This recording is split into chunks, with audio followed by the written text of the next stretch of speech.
Hello and welcome back to Blood and Ashes. This is episode 58. I am your host Mo, and I'm joined once again by my fully healed friends Jody.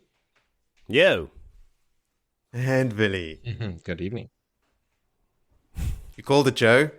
To heal again was exactly what we thought it was when we read that chapter name last time. You were quick to go, I wonder if it could be what it is. And it is what I wondered. It is what we thought it was being done thing. And those things happen just so quickly, like bang, bang, bang. Everyone's healed. Yes, sort of. Yeah. Sort of, yes. But yeah, I couldn't stop. I'm not approaching chapter 40 now. I'm just like, I can't put that book down. Just like, go. Yeah, from here on, it's crazy. You don't want to stop. And afterwards, the chapters are like 15 minutes, 20 minutes, 30 minutes. So it's like, one chapter. A lot of them are short. Yeah. Yeah, I'll do another one. Yeah. Okay, so I'm the only Luddite here. I don't know if that's even the right word, but I'm the one that is not read ahead, and I'm completely in the dark. Troglodyte, I think, is the word you're looking for. Troglodyte. Cave-dwelling, spear-wielding amphibian creature. No, troglodytes. Heroes of my magic ocean. lore is to go by. They live in the water. They like the little. No, cave dwellers. No, they're not troglodytes. Well, they are. If you're like me, Jody, which I assume you are, yes. we learned about troglodytes from Heroes of Might and Magic. Indeed, but a troglodyte is anybody who lives in a cave. It's not specifically it's an actual reference to cave dwellers are troglodytes. I've been in a cave. Does that make me a troglodyte? Yes, I've 100%. spent considerable amount of time in a cave. I mean, probably overnight. Were you born in a cave, Willie? Is this what you're trying to tell us? Born and raised. Not born in a cave, but I have slept. I have made a cave my house on many occasions camping. So that must count.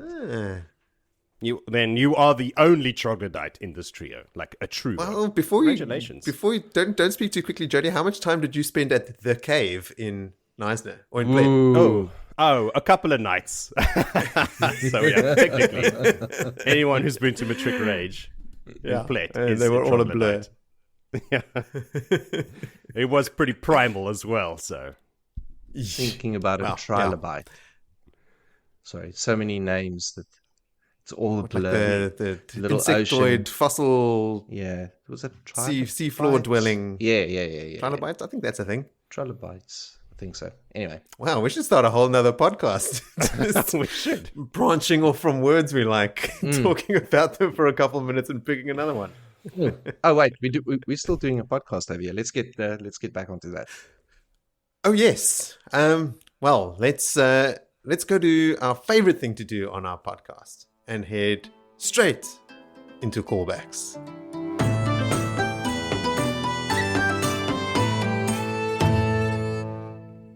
Okay, so in our last episode, we chatted a little bit about the thought that Lews Therin has about killing Ishamael and Lanfear. So I went back and I read the text, and the exact wording is Lews Therin thinking, I remember at last killing Ishamael. There was a sense of wonder in the voice, as at a new discovery.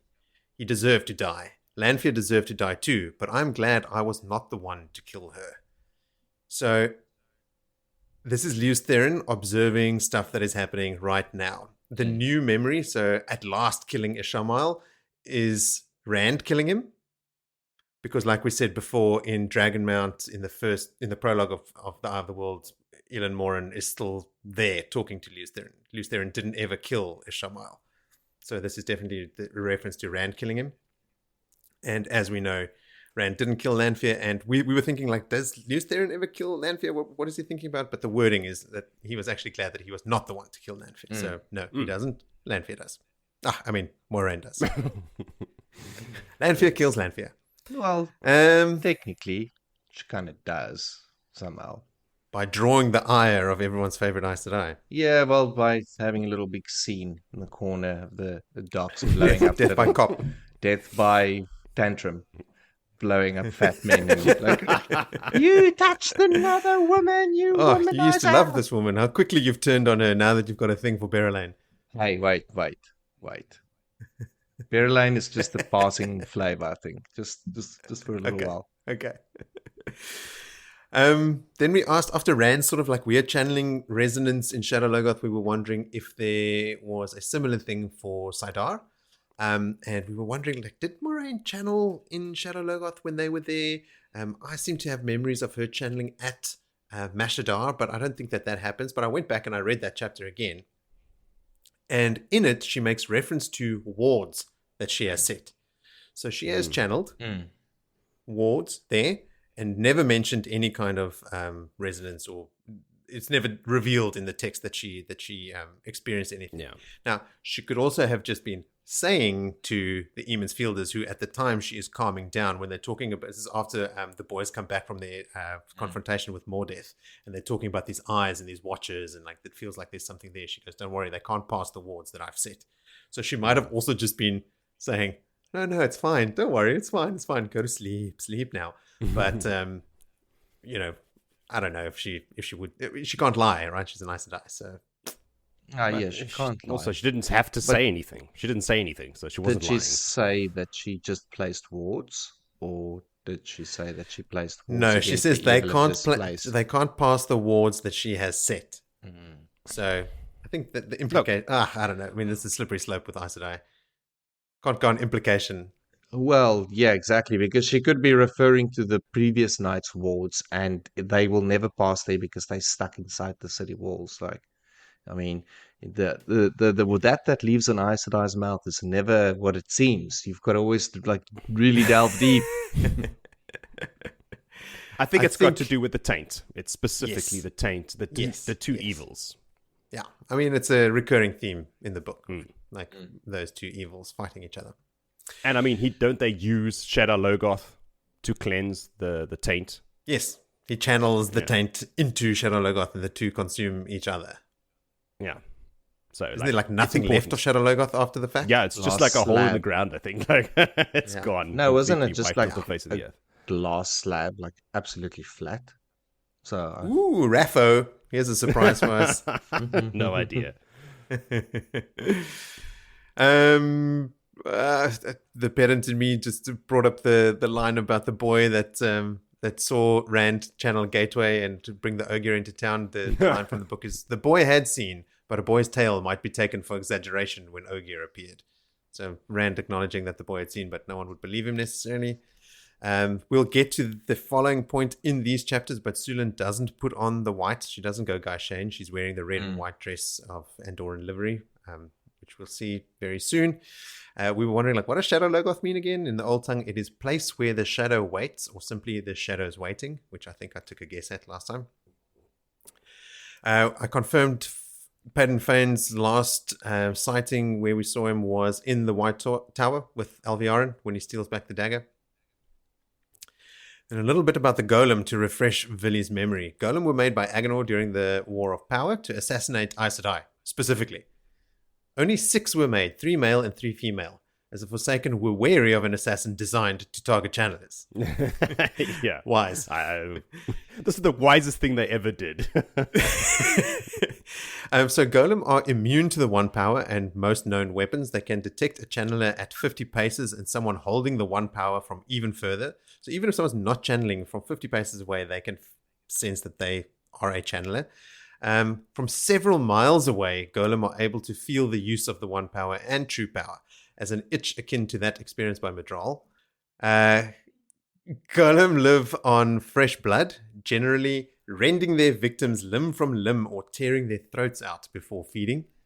Their preferred prey are channelers, as they receive a sense of euphoria when they take the life of one who can channel.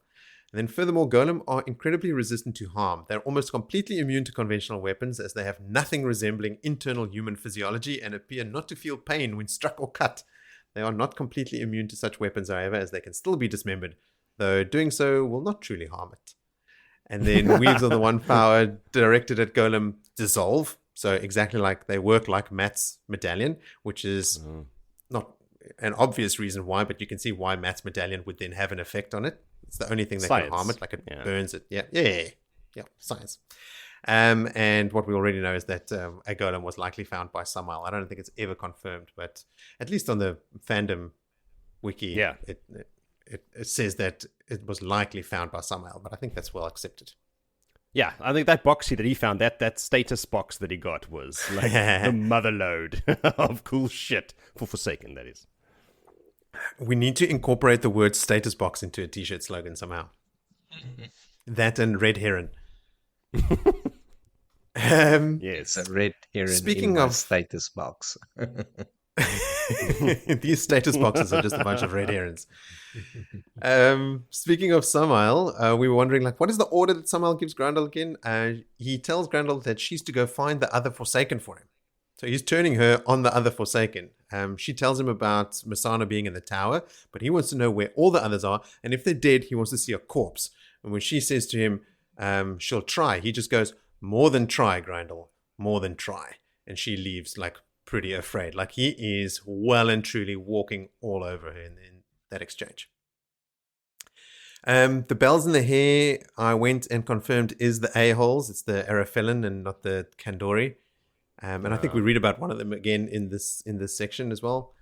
And then the White Cloak attack.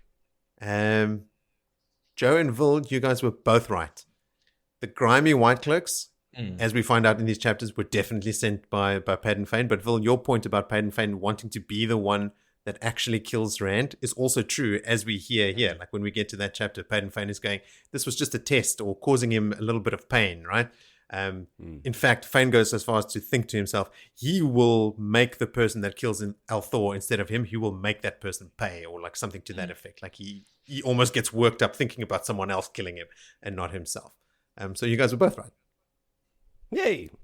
I was way off because I said maybe these White Cloaks were sent by Jeffrem Bornhold, who, by the way, is dead. Is dead. So, yes. So obviously I meant Dane. Did and they not trot Jeffrem. all the way from Falme? Yes. They were advancing at a trot to Caemlyn. And they got there now. Over the course of a year. That's why they're all grimy. But in my note here in the callbacks is that obviously this point is moot, considering the fact that we know now that it was absolutely Fain. Yeah. And Jody was saying 150%. It's Padan Fain. And then the last point I had here is that we didn't mention, this is more a callback by omission.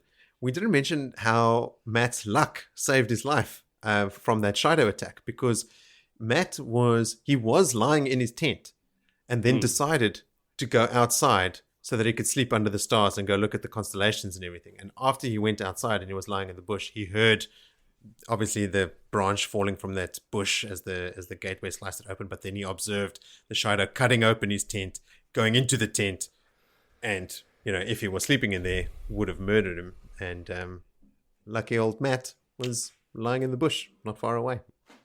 Just lying in a bush. Then we've got a couple of listener submissions from Jonna Pierce. She was saying that when she was listening to episode 57, and we said Matt felt shafted by his deal, because then we went off on saying, like, look, the price he paid was death and blah, blah, blah. But Jonna's saying that he didn't leave with a pretty kick-ass weapon, which also happens to be the way out of the Tower of Genji. In his initial bargain, he asks for a way out. And it turns out he finds this out later when he escapes from the Tower of Genji, that the hanging wasn't the way out. The hanging was the price he paid, and that the Asan'gar is the way out. And he actually cuts a hole in the side of the Tower of Genji to get out when they go rescue Moraine. So they basically gave him a key. They did, and it was part of his bargain that he unwittingly asked for. He asked for a way out, and so they gave him this weapon. And we never pieced together that a weapon was not part of what he was asking for. Like, why did they give him this weapon? We thought that hanging and sending him outside was his way out, but it was the weapon all along. It's like, sorry for hanging you, here's a spear. It's more like, here's a spear, now we're going to hang you. Good luck using it. There you go. Because if you don't stipulate the price, they set the price. Yeah, their price is always very, very high. Like, unreasonably so. They're not your friends, the Finns. No. The price is your death. Yes. Okay. And then it wouldn't be an episode without a contribution from the delivery man himself, Richard Jackson. who says the following. None of the Forsaken need to actually get info about the Aiel from the Aiel. They could get it from the Summer Nisai. You know, the men that go into the Blight and actually... So, like, Aiel channelers get turned to the Shadow. You know, those guys that have, like, their teeth sharpened and stuff that appear in A Memory of Light. So, there are people with intimate knowledge of the Aiel and their cultures employed by the Shadow right now. You know, like, they have been the whole time. 'Tis true. Richard cleared up a big mystery for us in the reason why the embassy is continuously channeling. It's in preparation for Rand's abduction, so that when they're channeling his shield, the wise ones and any other channelers nearby are already used to them channeling all the time. Pretty smart. Yeah. Unless they were playing like a beer pong tournament and channeling is allowed. Like you can push That's the more ball. likely. Wow. I'm going with that one. There's a massive Aes Sedai beer pong tournament going on. They're famous for it. They're famous beer pong tournaments. Wine pong, I think, is probably more It's likely. why they're so grumpy. They always have a hangover from their evening shenanigans. It all makes sense now. That's why Galena turned to the dark. Righto. So we almost got this one right, or we got halfway there. When Galena offers Arian the custody of the quote-unquote green sister, it's because it's out of custom. If a woman pretends to be an Aes Sedai, she is punished by the tower. If she claims a specific Arja, she is given to that Arja for punishment. So this is what they're probably implying there.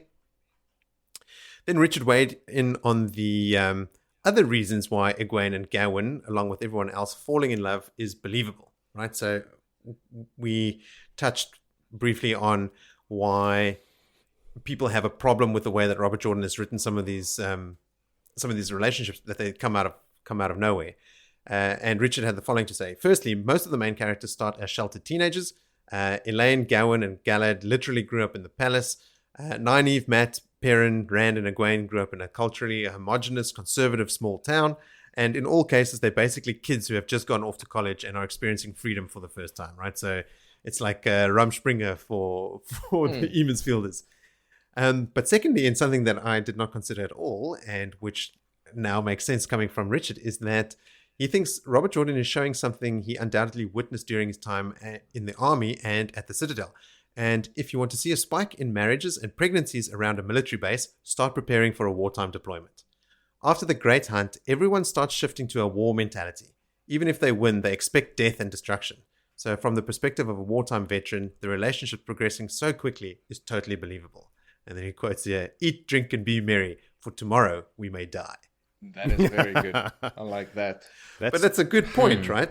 Yeah. Like, Swan and Gareth Bryan, like they all know the writing is on the wall, you know, so everyone is kind of like maybe even subconsciously just grasping at something meaningful and something good. Everyone's getting their last little leg over before, everything goes up in flames. I heard a thing about the other day, actually semi-related to this, that something called returning soldiers.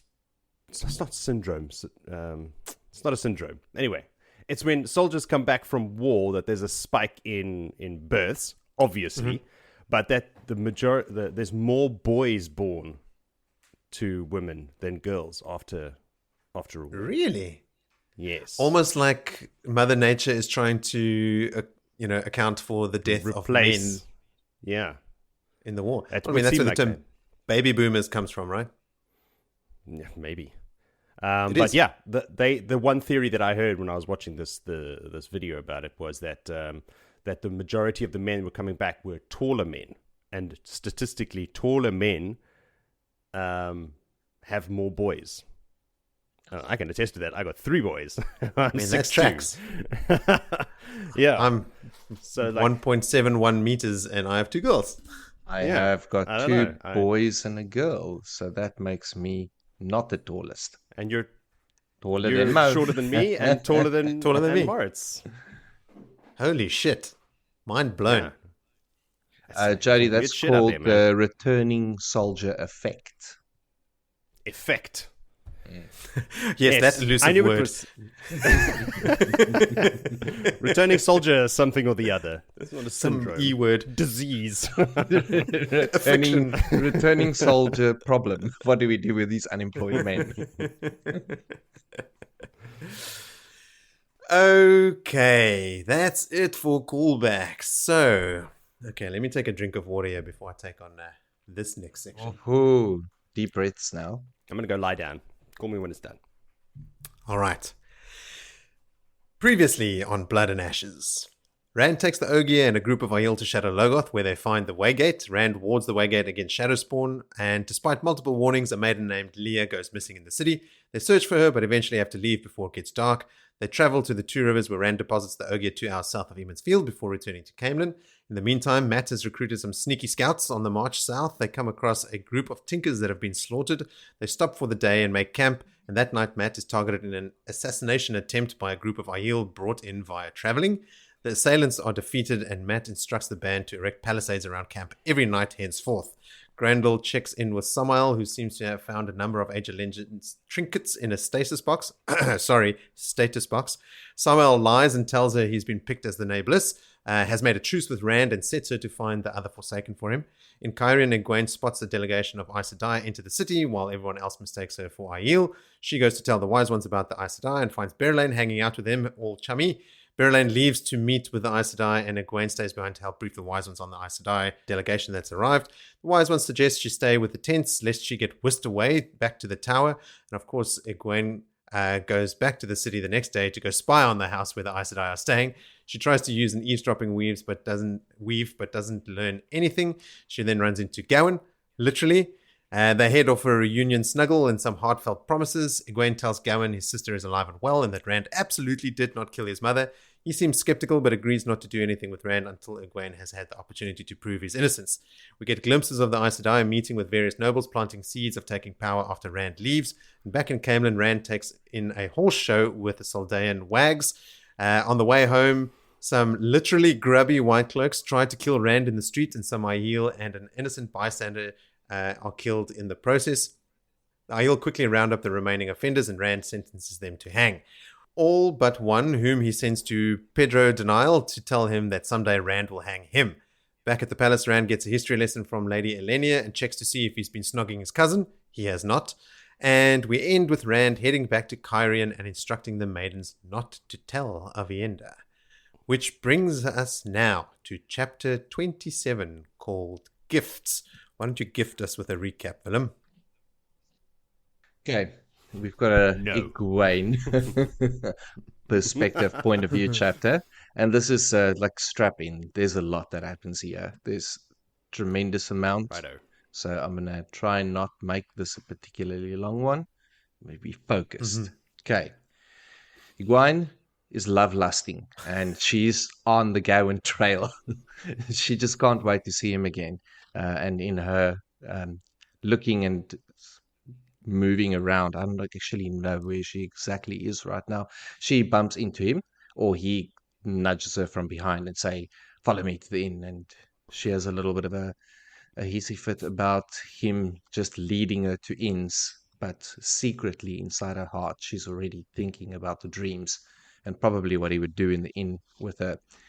But anyway, there's a bit of information and more important things that is happening around what she learns from Gawain, that she is being the Aes Sedai are looking for a green sister, and it might be her. So she's got her alarm bells well and truly ringing.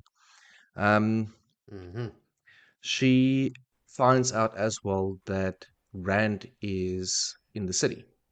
So he's coming to and from, and that very soon the Aes Sedai and Rand is going to meet. So that's coming up. So she wants to get in with Rand. So she starts missioning through the city, then to be called to the Wise Ones, novices or apprentices, and informed that all of them are given the whole day off, and all the Wise Ones are having a meeting or a powwow or something, which is quite a big thing.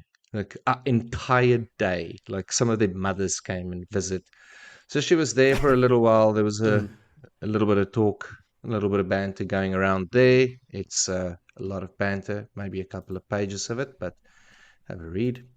And then she decides to move on off and now go and find Rand. So she makes her way to the palace. At the palace, she uses the back door. She's now like just an Aiel skivvy that runs around everywhere. No one associates her than anything than a Aiel woman walking around, and it's very dusty and it's very windy, and you hear about the heat. And by the time she eventually reaches the palace, and the way she had gone and putting a chauffeur around her face, the moisture turned to or the breathing had turned to moisture, and there's just mud and mess on her face. She's not very well presented. But she makes it to the palace and gets then escorted by a very dry man all the way through the warren of hallways. And this supposed to be taken to Rand's like palace throne room, where he is lounging on a gilded chair. It's like a mini throne room, right? Like Yeah, it's like a like his it's play a throne room. it's a reception room to his actual apartments, but it Mm. is made to look like a smaller Throne throne room. room. Yeah, it's fancy pantsy palace place. But anyway, she does look at him and thinks that like, okay, wow, he's really looking quite kingly up there, and he also looks like he's about to do murder, which just makes absolute sense. Rand is on the edge. Mm-hmm. She then opens up the conversation with "You'll wash your ears out." Or your nose, I can't even remember, because it's one of the things that one of the Aiel maidens coming in had said, and she's now looking after him. What's her name? Celinda? So, can't Who? remember now. The maiden of the spear that let Egwene in. It's also like a bit of a change. Like there's a new person. Where is you Mm. start realizing now that Sulin. Not. Sulin is not It's there. not Jelani. No, it's not Jelani. But Certainly not Leah. yeah, no, it's not Leah either. She's just missing in action. Um, Mm-hmm. but yeah, she said, yeah, tell him he's got to wash his ears out. Something. So there's obviously a bit of ill humor going on there. Um, he has a little laugh at her face, being all dirty and that. And she wants to just really get around to talking about the meeting, sort of wanting to give him the same advice that Moraine would have given him, I suppose. Just treat them with respect. And he's like, no, no, all you can actually, you know what? You can see I've learned my ways. he he mocks her a little bit, that he'll do it so um, with honor and all of that. And then with that, they get interrupted. Oh, sorry, before we get there, the sea folk, everywhere Rand goes, he gets Oh reminded yeah. about the sea folk. And he's now Mm-hmm. been giving them sort of the no The attention Bashir at all. treatment. Yeah, he's giving them the Bashir The treatment. Bashir's all... And they're not stoked about it. And Berry Lane has now also warned him that they've got a bit of a temper. They're getting a little bit fed up now, but still they patiently wait at every city that Rand hops to. So there's no more excuse that they're not there. They then get notified that the Aes Sedai have decided to just gate crash and be early. Instead of coming for the 3 p.m. high tea, they came for the 11 o'clocksies. 11sies. 11Cs, and Rand is not stoked, and he's like, are they testing whether they can catch me off guard? He sees through their plot, and now Egwene is shitting herself. She just needs to get out of there, and also Mm-hmm. express to Rand, like, please, they cannot know that I'm here. Please don't tell Yeah. them. Do you have a secret passage or something? Something like, hide me under the bed. But Rand's like, also at that moment, having an argument with himself in his head about how many he can handle. Yeah, no, he can handle 3. And about these Aes Sedai. So lose, and obviously something was said, but you're not privy to it. So he's, damn you, get into this conversation now. Why do you go away? But now she's actually getting quite scared and seeing him have these little moments. But he then tells her, just stand still, don't move. And he starts, and she realizes that he's starting to channel around her. And she gets like, doesn't even want to touch because she's so scared of the taint. But even though she tells herself the taint can't cross pollinate Sidon and Salidar with the same taint, it just doesn't work that way. The stuff don't line up that way. But she still has to sort of shy away. But then she realizes what Rand had done. He had woven a shield, and she can stand in plain sight, hidden. And he's like, oh, well, you're in the meeting, I guess, and maybe you'll see something that I don't see. So don't say anything and just observe. The Aes Sedai then gets let in, and Rand is not at all pleased with their manner of being Neither early. am I.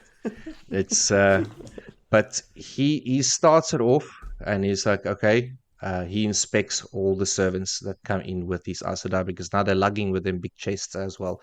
And when you read about a chest in this book, your heart just goes like, not a chest, Yeah. not a chest. Me too. Burn the chests.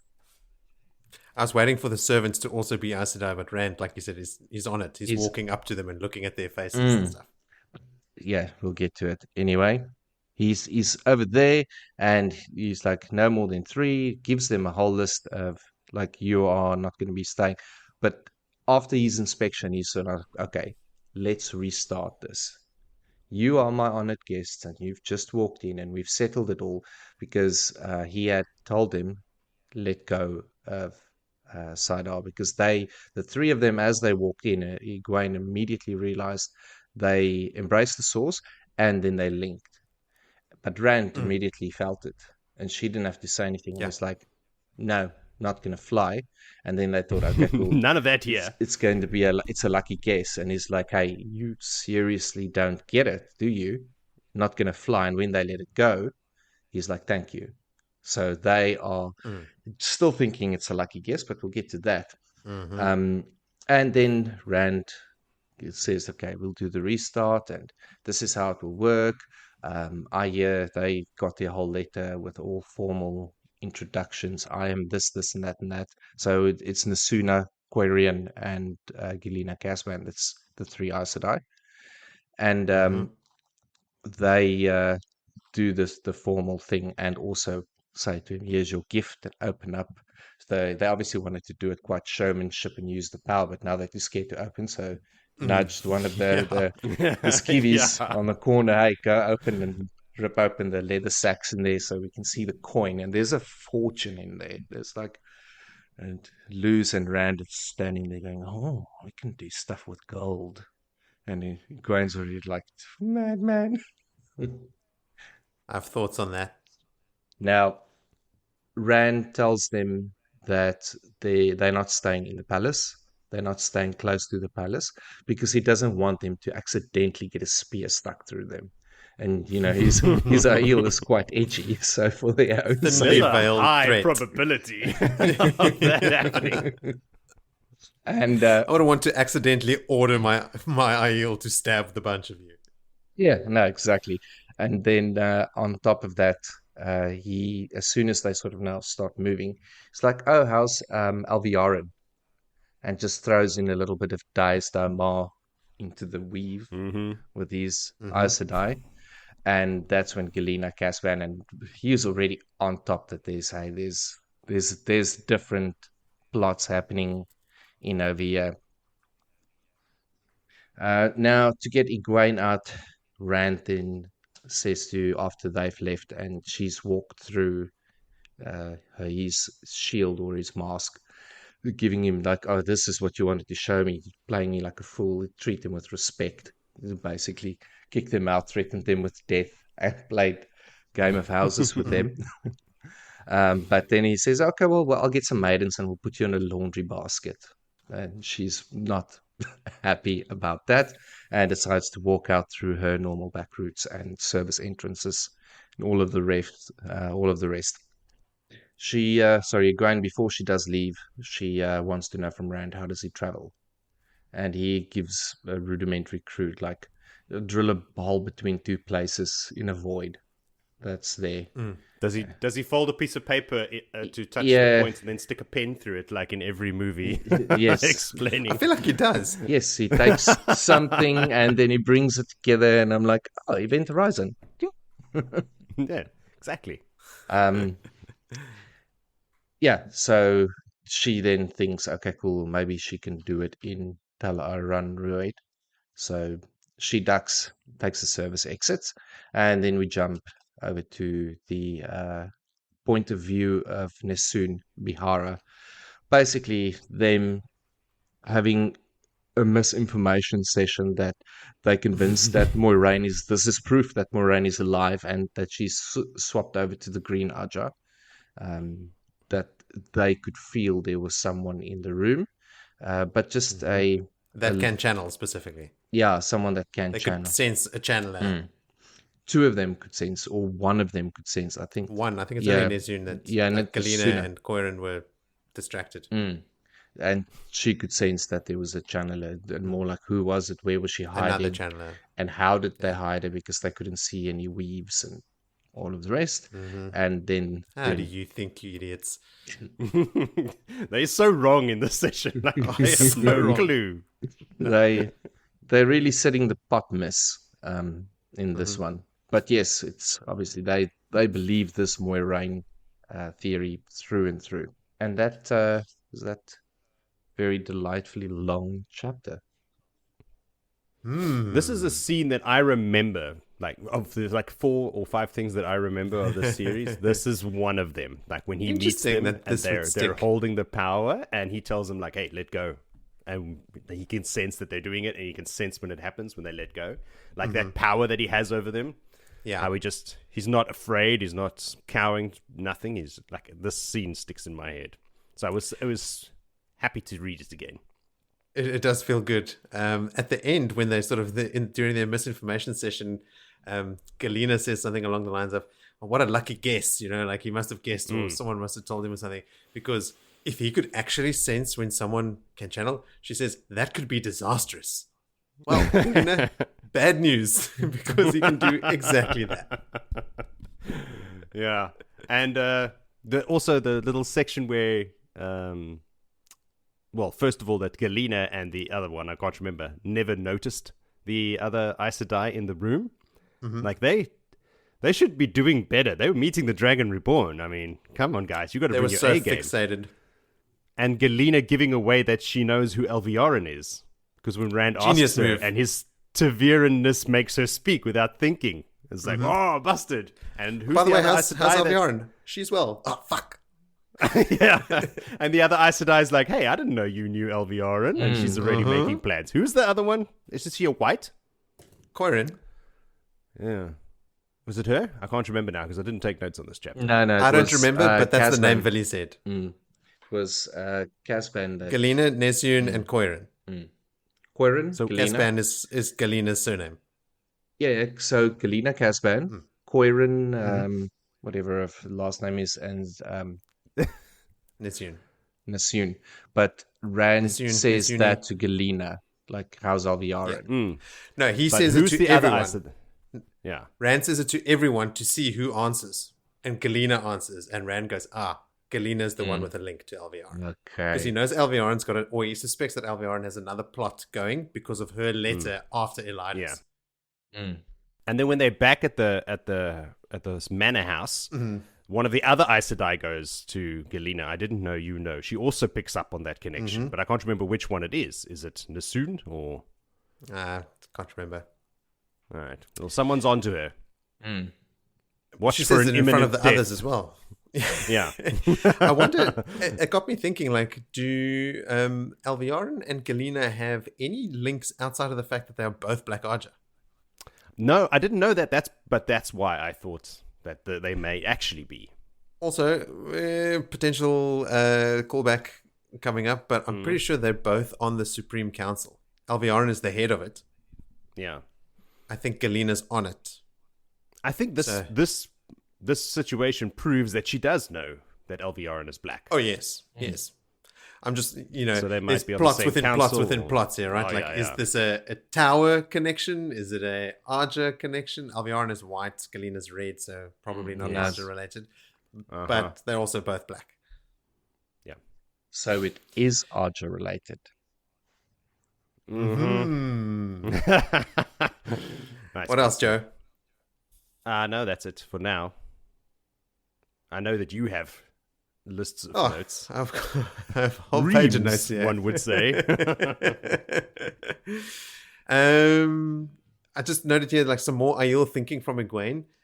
When she thinks about asking Gawain to sort of spy on the Aes Sedai, basically ask him for information outright, she says to herself she had made that promise to herself, but breaking it would dishonor him. So she's not going to ask him because of the damage it would do to his honor. Just more Aiel thinking. That he is completely unaware of and would never occur to him Totally. or cause any problems in his life. Would probably spill his guts, like you just lay it all out there for this girl he loves. She also thinks to herself that it seems like Rand believes Alviarin's letter. Is this Egwene just assuming that Rand would fall for a letter that fawns all over him? Remember, it was like dripping with supplication, Yeah, right? Like yeah. it was Alviarin fawning over him. Mm. Is this Egwene projecting, like, going, oh, Rand is such a attention whore right now. Like, if Alviarin wrote him this letter, he probably believes it. Yeah.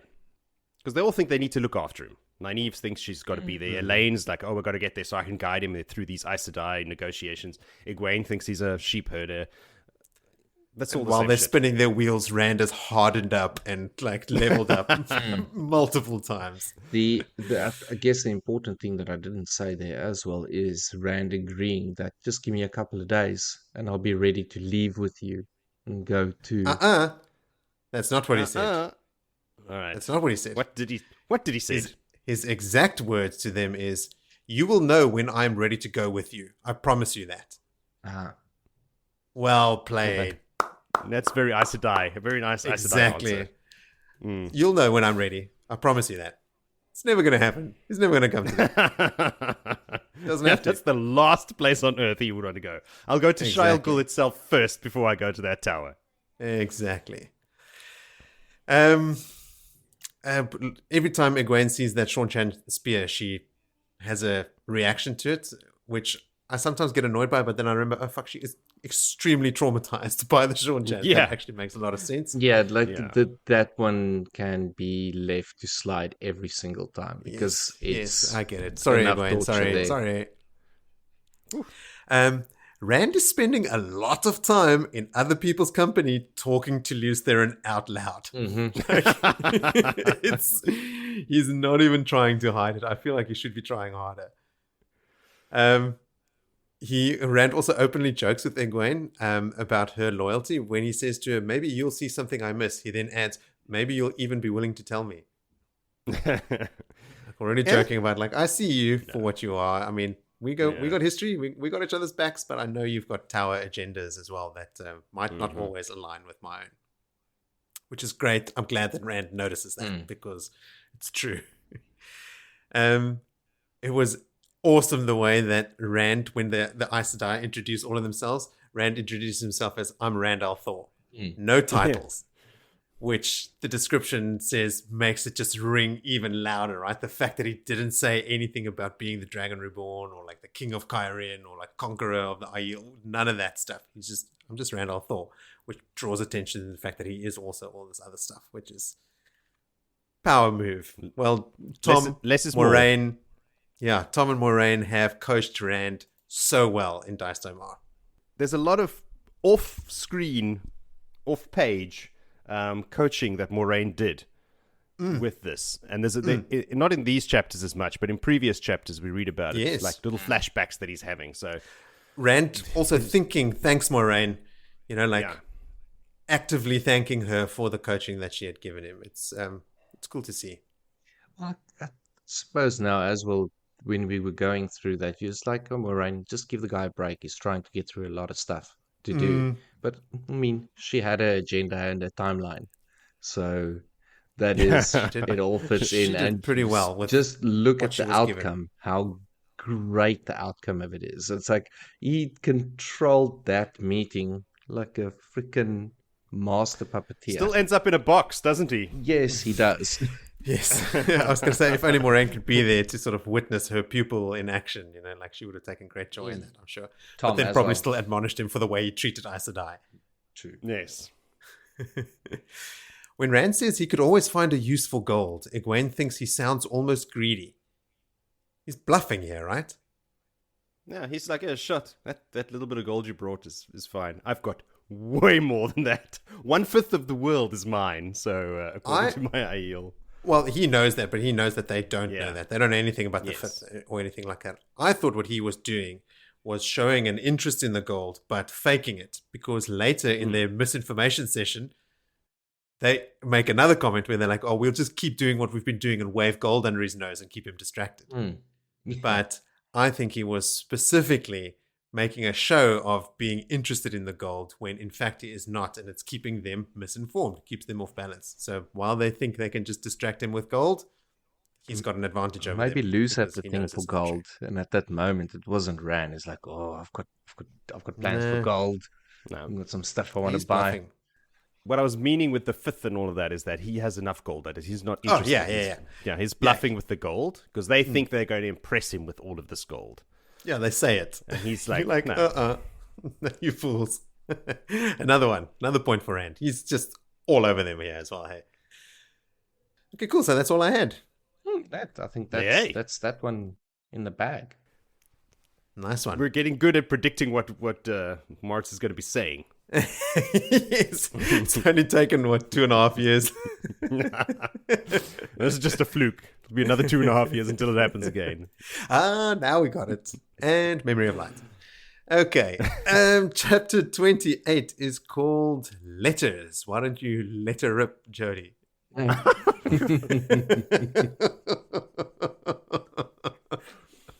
Wow. Quite proud of that one. You've completely dumbfounded me now. I don't even know where to start. I'm going to be struggling later. I mean, this is not struggling. Struggling is coming. Letters. Okay, so yeah, done with the meeting. Let's get to it. I don't remember writing these notes at all, so this will be like the first time reading them. With no White wine? No white wine at all. I just literally don't remember doing this. With no Aes Sedai to taunt, they've left now, and Luce Theron's suddenly quiet in his brain. Rand starts to bother Berylane and Ruark and everyone else who's around. This is like he's a bored kid now, just wandering around the palace, annoying people. And he's just pissed off and angry. And Herod Fell went missing. And I went, uh-oh. But apparently that's normal for him, because I know at some point he goes missing and ends up in pieces. So I don't know. That's in his study, so he's not that missing, just dead. Okay. Well, anyway, it worried me.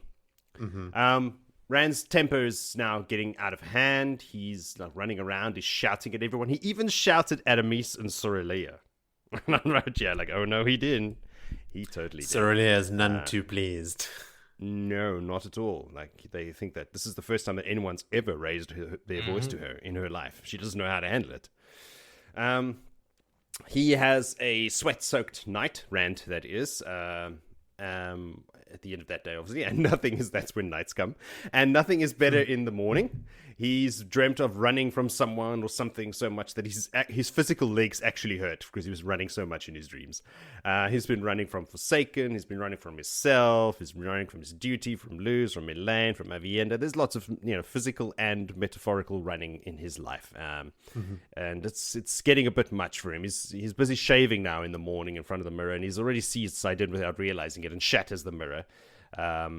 But he does decide that, listen, enough of this bullshit, no more running. He's going to take charge. It's still super early when Rand is ready to go out, but of course the Aiel guards are there to accompany him. Chiarid, is that the one, Veli?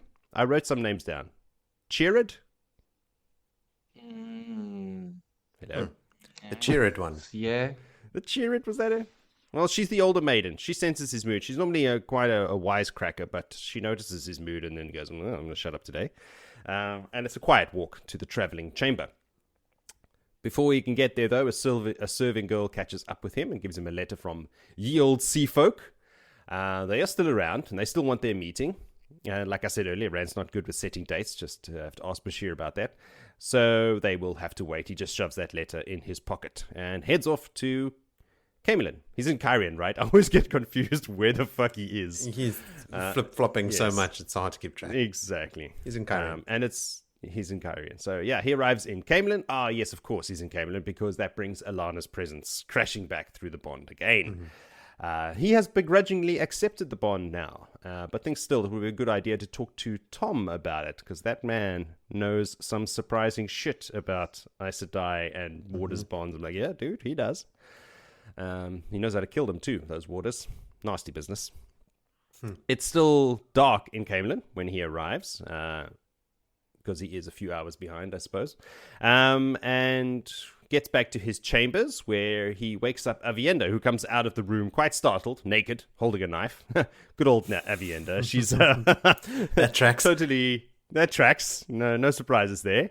And she's like, oh, it's just you. And she leaves again, like quite rapidly now. Rand muses on how it's funny that she'll get undressed in front of him with no worries. But if he sees her, just like a flash of her ankle, if she didn't want him to, she gets all red in the face.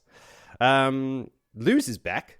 Hey, welcome back, Luz. He's whispering, death. I'm like, thanks, weirdo. Death comes. All right. So it's like, Moritz, you're not cutting Rand enough slack by saying he should be controlling this more. Like, how would you handle this situation? I just meant the talking to Luz Theron out loud. Dude, I would also be losing my shit. I would also not care if anybody else saw me speaking to myself like this, because look, this dude is weird. He's screaming, he's ranting, he's trying to take control of the one power now from Rand at this point in the story. Like he's getting a bit much, and he's whispering shit like death comes. So yeah, it's pretty disconcerting. He's not wrong. Rand asks Luz like, hey, what do you mean by death? What's going on? And Luz just asks like, hey, where am I? Who are you? And I'm like, oh, fuck. So Rand tells him like, hey, my name's Rand. You're in my head. Welcome. This freaks Luz out a tad. So he screams off into the virtual distance before Rand can get a straight answer out of him. So now, like, Luz is sentient in his brain going like, whoa, wait a minute. This is not my body. Where am I? What's going on? So, Moritz, I've always disagreed with you on on this. Is Luz real in his head? And yeah, it's just another point for me. I win. End of story. This dude is real, man. Your theory is that his invention. Not of my Rand's theory. mind. It was someone's theory that we read on here, and I've just continuously said I haven't read anything that's disproven it yet. Well, here it is. Blam. What's Speaking to him directly, going, where am I? Who are you? And like having conversations with Rand. And being like anyone aware with of present multiple things. personality disorder can have those personalities interact with each other. That's not new. Sure. Okay. All right, Martz. Fine. Agree to disagree. Again, when in Rome. I don't necessarily think that is what's happening here. I'm just saying I've not seen it disproven yet. All right. That's cool. Technically, like playing devil's advocate here and being, not quite on the fence. I think Rand is a nutter and loses in his head. But what Moritz say is not wrong. You do have internal conversations with the people in your head. If you that nuts, you do believe they're there. They occupy a space. And you've got all their memories. I'm just saying in this instance, for Rand al'Thor, this imaginary character in these fantasy novels, that Luz is really in his head. Or at least the spirit of him. I mean, but anyway, for the entire story, that is the picture that is painted. So, I mean, that's always been my going in point. I thought there was an interesting theory that Rand had created a psychopathy, right? Like he has gone crazy and created another personality in his head to cope with these memories that he's inherited from his previous incarnation. And is having conversations with them. I thought that was an interesting theory, and I've not seen anything yet that has disproven it. Well, so you're still on the fence. The nice thing is that it's a monologue. I still think it's Luz Theron. Oh, all right. Well, delete everything I just said then from the final recordings. Sorry, everybody, for wasting your time. Back to the recap. This is what everyone's here for, to hear us argue about some inane About things we both agree point on at the same time. Yes. Excellent stuff. Avienda is now dressed and looking at him with concern because she's been noticing this internal conversation, which has become external. He tells her, no, he's fine. So she's like, oh, okay, you're fine then. Well, then I've got some shit to deal with you. So she lays into him about leaving her there again. She tells Nandera, Willie, maybe it was Nandera, the maiden you were referring to. This is another maiden guarding him. Maybe. That from now on, she must be informed of Rand's departure. Oh, shit. I don't know. They come with him. Yeah, they move with him. You see, I'm so confused. Mm-hmm. Yeah, someone it's has not to jump through that. Anyway, so there's another one there. So anyway, the orders from Avienda are that from now on, Avienda needs to be informed of Rand's comings and goings before he is allowed to go anywhere. And he's like, "What the fuck? I'm the Dragon Reborn. You don't. How about you no? don't get to." Yeah, but Nandera's like, "Of course, Avienda. It'll be so." And he's like, no, you can't do that. And she's like, I'm sorry, I already gave my word. Like, no one gives a shit about what he thinks. Sorry, bro, we've made the decision. I've got toe now. Yeah, you're not a Wetlander king. Just deal with it. Rand gets that itchy shoulder blade feeling he gets when shit is about to go down. And then, wouldn't you know it, some shit goes down later. But before the shit goes down, Mistress Harfour is there to tell him of some new arrivals in the city. The lords Kulhan, Burrell, and Macharan. The ladies Caemlyn, Sergeys, and Negara. Very important people. I'm sure we're going to remember these names. But the important thing is... I've already forgotten. So you haven't even finished the sentence. No, there was a full stop after Negara, so the sentence is done. Okay, I'm absolved. But the important thing is these are all anti-Gabriel cronies. So that's good news. That's the only thing you need to know. It's that the people that ran away when Gabriel was in charge, they're starting to come back into the city. They're starting to congregate. So that's good. That's good news. So he's got another letter from another Sea Folk delegation that he's also forgotten about. These ones too. So he's got letters now in both pockets. One blue, one green, but they're both basically the stamp the same and everything. Is the seal the bowl of winds? Because he says the seal is like shaped like a big bowl. I'm wondering if it's maybe because something that they don't even know. They just like that's their old symbol. But anyway, so he compares it to the one he's got in his pocket from Kyra, and they're both addressed to the Coromor. Is this the first time he's been directly called the Coromor in the books? I think so. I've got in my notes here that Rand correctly guesses that maybe Coromor is what the Sea Folk call the Dragon Reborn. Fleeting thought. Yes. Correct. Fleeting thought. Spot on, Rand. Yes. Well, he's had some previous experience with this. He who comes with the dawn and whatnot. Yeah. But yeah, he also mentions that he doesn't remember reading anything about this in the prophecies, anything about the Asan'gar at all. No. He's actually been hoping that he could keep them out of the final battle, the last battle. Maybe they can be on their ships in the ocean when all the shit goes down. At least some part of the world will remain untouched. And yeah. They can populate the virgin burned down land after he destroyed everything. Like, be the island on the ocean. Some could call it a... Yes. Love Island? No, what? Oh, man. Love Boat? Lost the bloody name. Love Boat. No. Foundation. Oh, God. Oh, yes, the fun. There we go again. So anyway, he's got those letters. He reads the one from Caemlyn first, and then the one from Chiron, but they're basically exactly the same letter. No salutations, no respect whatsoever. Like, hey, we're here, we want to chat, if it pleases the light, and then signed by two different people. I suppose we'll deal with him later. There's enough names already.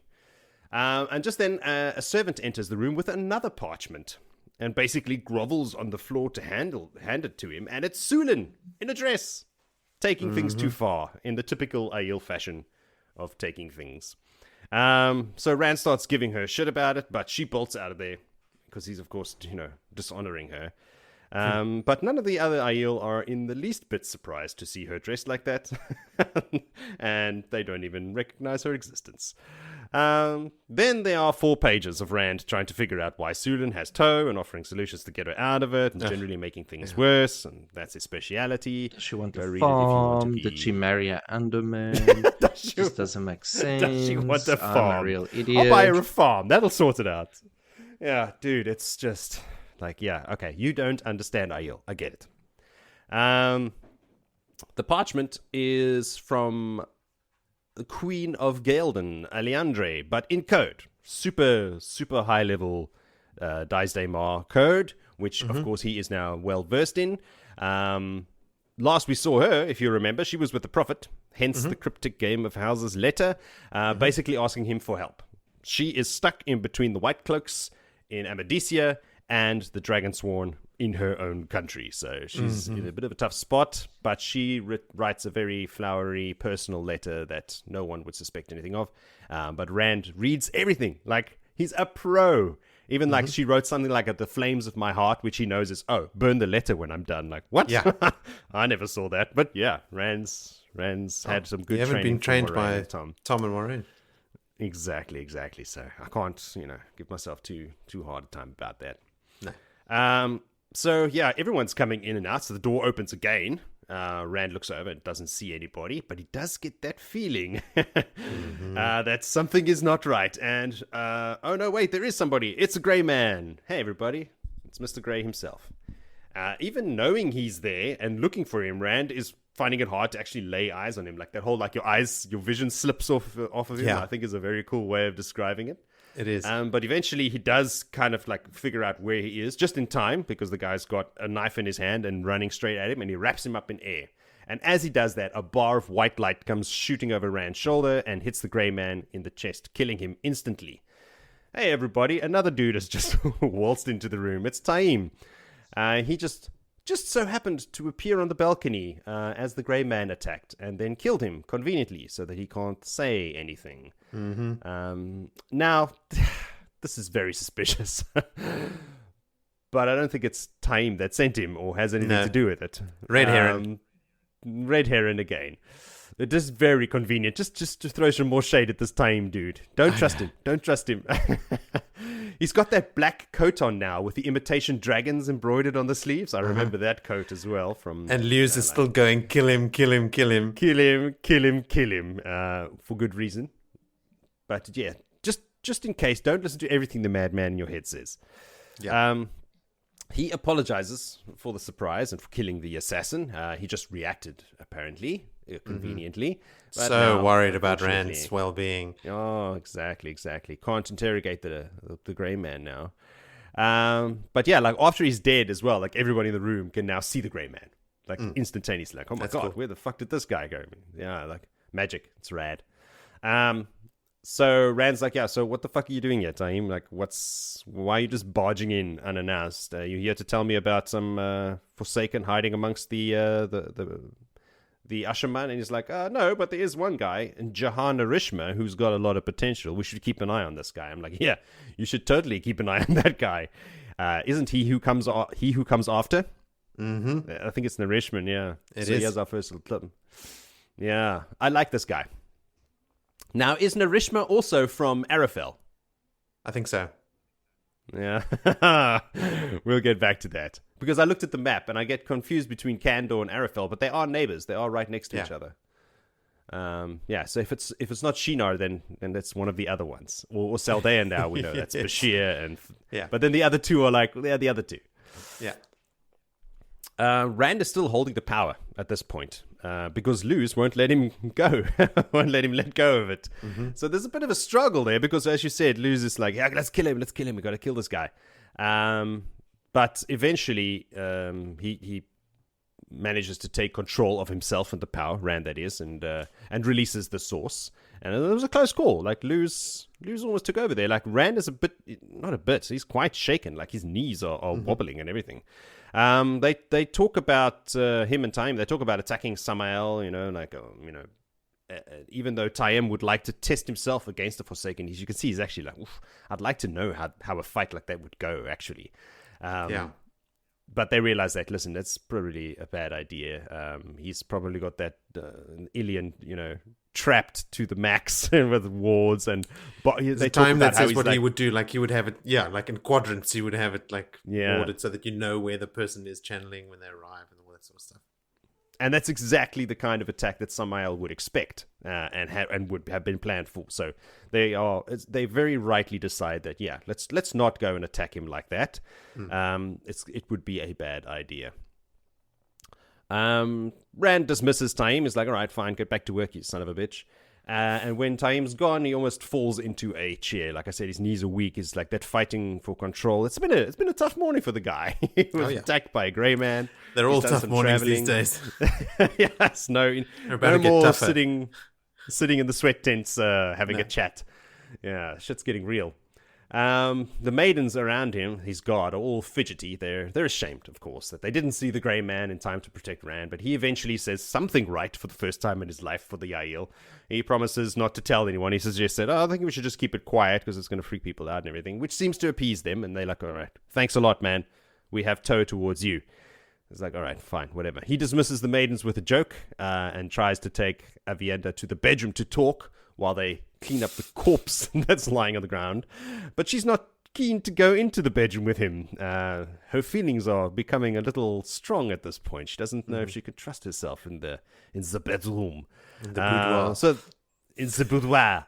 So they stay where they are for a lecture about G-Ito, again, with the G-Ito, and how shit Rand is, and all of that shit. But all he can do is just make googly eyes at her while she's talking. And thinking, oh gosh, she's so beautiful. Oh, look at her eyes. Oh, she's so pretty when she's mad. Stop staring at his eyebrows.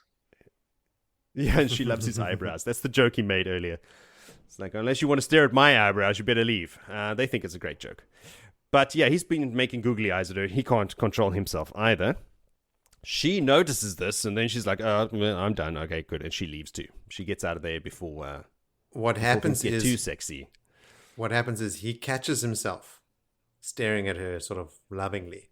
And then internally, he starts hammering away at that until his face goes so cold and so blank and void of emotion. So it's not that she notices he's staring at her. She notices how his face becomes so hard and so cold that she eventually just sort of trails off and stops talking. Like, she doesn't know if she's... I read that completely wrong.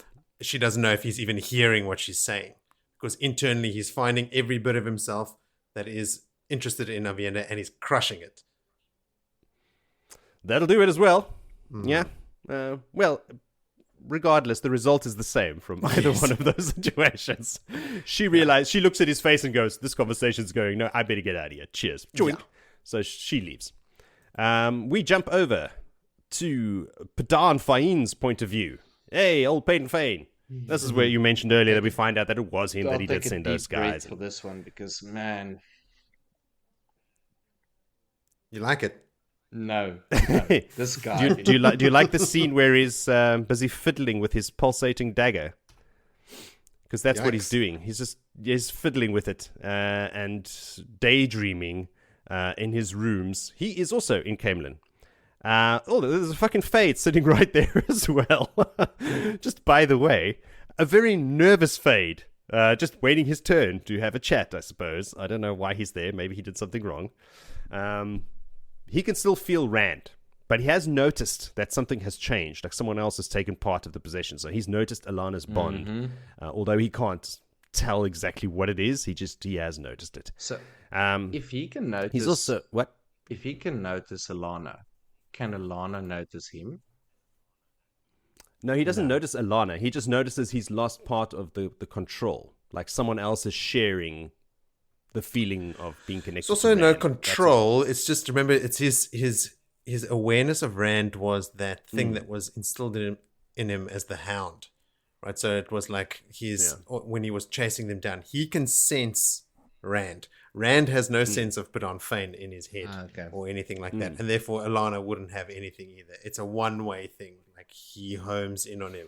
Rand didn't all those years, as Fain got closer and closer to finding who was the Dragon Reborn, didn't start sensing more and more of this other person connected to him at all. It's all one-way traffic from Fain. Because I was also confused there whether he's because thinking like, how would Fain interpret Rand jumping through gateways? All of a sudden he's there. He'd be like, huh? He can point to. I think he can point to Rand, can't he? Like he can sense which direction he is and stuff. Yeah, but it's very similar to the Bond as well. You can tell that not as detailed with feelings and pain and all that stuff, but he can sense where he is and if he's far away or close. So when he's not in Caemlyn, he knows that he's left Caemlyn, but he still knows the general direction. That's what he was trained for, right? Like by the Dark One to find Rand. That was his imperative. So anyway, all he notices is that someone else is also sensing where Rand is. So he's also thinking about how he has corrupted both Pedron Denial and Elaida against Rand, and I thought that they didn't really need any of that. But he's just making sure that there's no way that they'll ever consider supporting him or joining him or aligning in some way or somewhere, how, whatever. So so what he's got, he mentions here that taint, that ability that he has from Shadar Logoth to turn people. He's used it on Pedron and he's used it on Elaida. His wording is quite creeping. It's specifically, he had brushed them both with what he carried from Aradhol. They might possibly trust their own mothers, but never Althor now. Yeah. Brush them with evil. Meow. Not the effect I was going for, but okay. And that was for Willie's enjoyment. Enjoyment. Yes, No, words are hard for me today. Words. Effect, enjoyment. It's these E words. I just can't think of them. But speaking of women, another two dark friends come bursting into the room. It's a mother and son combo. They bring news of the Grey Man attack on Rand. So he's got some servants out there. He's got his own network of spies. It's just happened. So, and he's already known about it. Although he is in Andor. So he figures it was the Grey Man. He didn't know, they didn't get that many details, but he knows that if this assassin got past all the ideal right into his chambers and almost killed him, it's got to be a Grey Man, and that means that it's Forsaken. He says the word chosen, but I refuse to use that word. That's Willie's word. You just said it. So, yeah. Not in the first person. That pisses him off. Of course, he gets pissed off easily, as we know, which he then takes out on the boy, because this is where he's like, no one's going to kill Althor. Like, those guys that I sent were just a test and all that kind of stuff. He's going to get the guy that eventually kills him. His mine. So he's pissed off about this. So that young boy that brought him all the news, because the mother also tried to get some information out, but she saw the fade and kind of freaked out and stopped dead in her tracks. But the boy is right there, so Padan Fain actually just brushes his cheek with his hand. He doesn't even use the dagger, just his touch, but that's enough to send this kid into like a physical fit that he's catatonic state. Yeah. Yeah, so some evil shit, and Fain's like, I don't know how any of this shit, any of my magic works. I just know it works, and if I really concentrate on it, it's going to be worse. And this is kind of offhanded. So the kid should be fine eventually, but he'll be a little worse for wear. He's thinking of how to get Rand after the trap at the Eamon's Field failed. That Rand didn't even bother going, and then he also thinks to himself here that he knows about the Two Rivers girls at the inn here in Caemlyn, but if Rand al'Thor wouldn't bother about his whole village, then he's not going to bother about these girls, so he leaves them in peace. Whew, close call, Bode. Yes. Whoa, you don't know how close you were. Yeah. So he starts thinking about the few fades and the Trollocs that he has hidden outside the city, and I was like, the rumors are true. Remember last time we spoke about the rumors that Egwene heard? And one of them was like, people had been seeing Trollocs outside the city, and that's ridiculous. Aiel would have killed them all by now. There really are Aiel outside the city. Trollocs. Trollocs. The eye, yeah. But his plans will have to wait right now. He has to think, because he's just started noticing that the boy's mother is kind of good looking. And we'll leave it there. But you can imagine no good will come from that. And that's the end of the chapter. Yeah, ends on quite a sour note there, hey? Mm. Oh, Padan the Fain. implications are Stupid dire. Discord. Well, I mean, there's a couple of big things. We finally get the Sulan um, Yes. explanation, which we Yeah. were okay, cool. Well, we get a part of it, not really an explanation. But Uh-huh. yeah, Padan Fain is just spoils my day every time I read The about him. worst. Is horrible. It spoils everyone's day.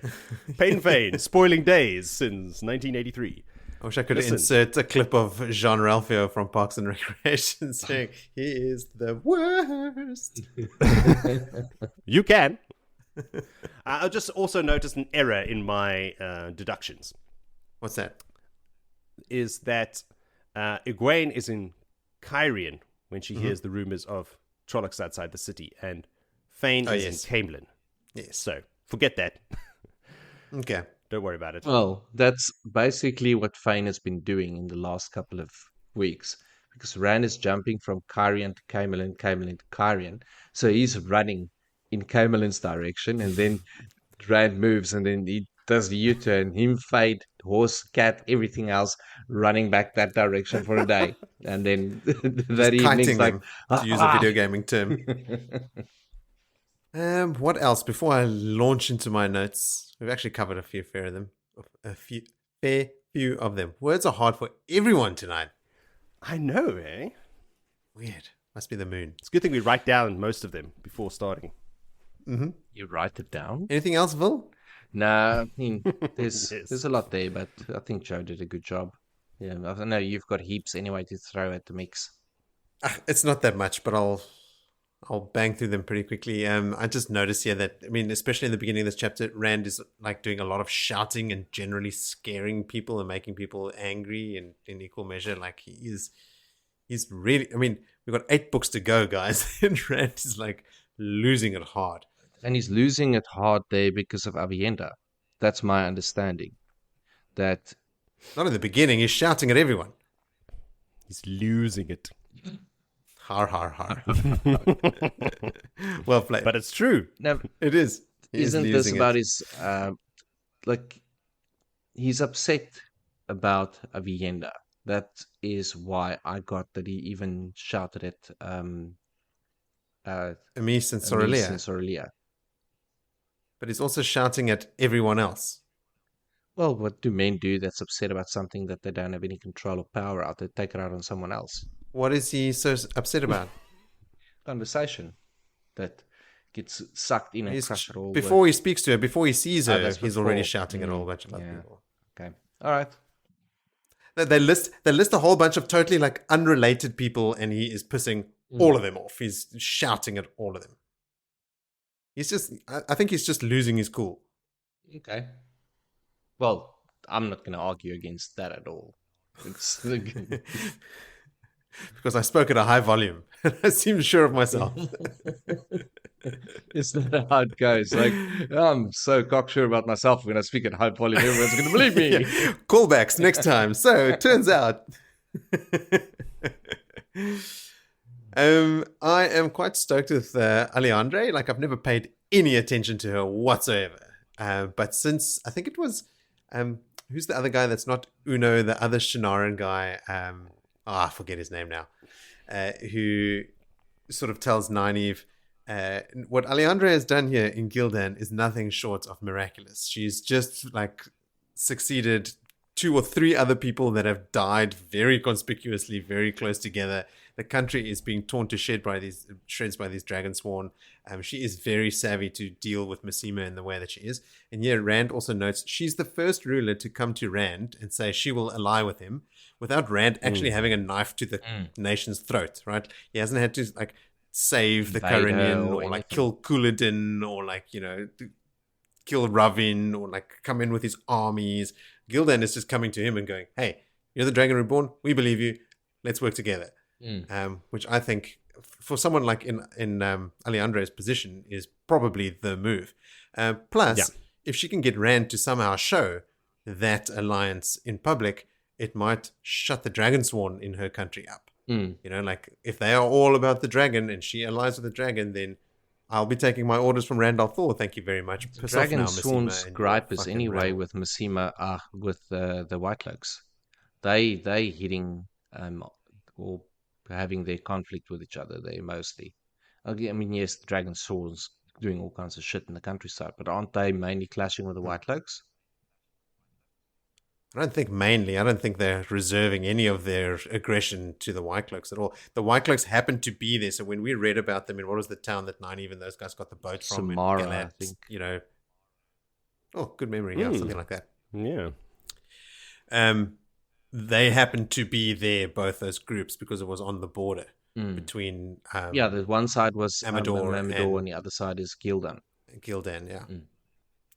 But I mean, the Dragonsworn are also spreading elsewhere, and they cause havoc wherever they go because they have caught Massima's fervor, right? Like they are forcing people into actions, and if they don't do what they say, labeling them as dark friends and just stringing them up. And the Dragon Swarm is that 5% of the population that we all have in our family, but you don't really mention them. Like they believe any weird thing, they'll forward you those chain mails. It's like, told you it's true. If you don't forward this, 7 years bad luck. 7 years bad luck, motherfucker. That is the Dragon Joe, Swarm. you mentioned. You mentioned. I got one of those Facebook things just the other day. Oh no, that's still dragons. happening. Good God. Yeah, you got to copy paste that thing, otherwise Facebook can use your personal info. They've already used your personal info for the last 15 years now. Anyway, you mentioned an itch between Rand's shoulder blades. It's a feel of filth. Yeah, that he he can just needs sense. to have a shower. But that All combined with just the line of Rand saw the door open and then carrying on with the thing. When you read that, you're like, I know what's happening here as a reader. Yeah. At least to me, it was clear as day. Of but course, it is yes. such a, I'm reluctant to call it a cheap trick because it is effective and I do like it. But it's not a very, it's not an intricate ploy or an intricate web being woven by Robert Jordan here, right? It is very, very quick and to the point. But what it does achieve is it shows you exactly what's happening without having to reference it directly, which is what the experience of the characters in the scene is as well. Like Rand also only notices the door. He doesn't see a man come in. He has this yucky feeling, but he doesn't know what it is. And we can piece it together quickly, and Rand eventually does as well. But I just thought it was really effective. It's cool to read little bits like that. And then I had some notes about, Luz going on about Taim and like, oh, I got to kill him. Sounds like someone else that Luz Theron is also obsessing over killing, Demon but I won't scratch that scab open right now. No, I've left that scab. Yeah, it's healed. It's no more scab. It's just a scar. I know how it ends out. Like I know it's not. It's not the case. So yeah, we do know. Yeah. And then also just stoked about Narishma getting mentioned. He is one of only 3 Ashaman that Rand can trust at one point. He says, like, when there are a bunch of Ashaman around, he says to Narishma, Ibn Hopwell, who I think was the first guy tested by Taim. Isn't Ibn from the Two Rivers? No, I don't think so. He's a farmer, but he was one of the very first guys at the Black Tower. Right in the beginning. When we looked into Two Rivers male channelers that become Ashaman, we found a group that was being managed by Androl, but they were not named or anything like that. I don't think they are any named. Anyway, and Dharma Flynn is the other one. And those are the only 3 Ashaman that Rand can trust at one point. But he is, like you said, Jody, the one that Rand sends to Tyr to go retrieve Kalandor for him, which means Narishma is mentioned in the prophecies. Because the prophecies say, into the heart he thrusts his sword, into the heart to hold their hearts. Who draws it out shall follow after. What hand can grasp that fearful blade? So Narishma, hey, there's your little 15 minutes of fame. You're in the Karathon cycle. But later, Narishma wields Kalandor in battle. Rand gives Kalandor to Narishma, and he uses it in battle. And we're not even talking Tom and Gaidon here. It's like in, I think, either a battle with the Shaunchan or defending Rand and Nynaeve as they're cleansing the source outside Shadow Logoth. He becomes very used to Kalandor, which is pretty great. And in the final battle, in Tom and Gaidon, he fights on multiple fronts. Rand sends him and he goes on missions and he helps like a whole bunch of the different like groups that are doing their different battles and their different fights. He goes to a bunch of them and helps with all of them, which is it's great. Like whenever you read about someone that you know Rand can trust wholly and completely, it's always reassuring to me. I think he also, and when Rand gets injured at one point, he does some like basic healing on him until Flynn can get to him or something like that. Yeah, there's a lot going on in the last battle that we like so much detail. Since I don't know, you've probably only read it once, like me. Same, Billy hasn't read it at all. I was going to give them spoilers here, but anyway, Billy, close your ears if you don't want to hear it. But I don't know if we've spoken about it yet, or if I read it somewhere else. But at one point in the last battle, they're hiding the cannons in the caves, and then using Ashaman to open gateways in front of the cannons to shoot through them and then close the gateways again, so that the cannons can't get destroyed. I was like, that's fucking brilliant. It's genius. And then like even the cannons are protected by the dream spike, so no one can travel to where they are to destroy them that way. Like they use like really so many mechanics and things that we've read about over time. I mean, there's some more gateway shenanigans in that last battle that is I'll also not mention here, but we are going to read that last book and we are going to be blown away. Like we might have to do it chapter by chapter because there's some of them that are going to be super emotional. I might cry on this podcast, and there are some of them that are just like mind-blowingly awesome. I told you I read that passage of Tam defending a point at one, and like it's not even a chapter, it's a page, and I was tearing up. Well, it's Tam, of course. You tear up. Of course. What else?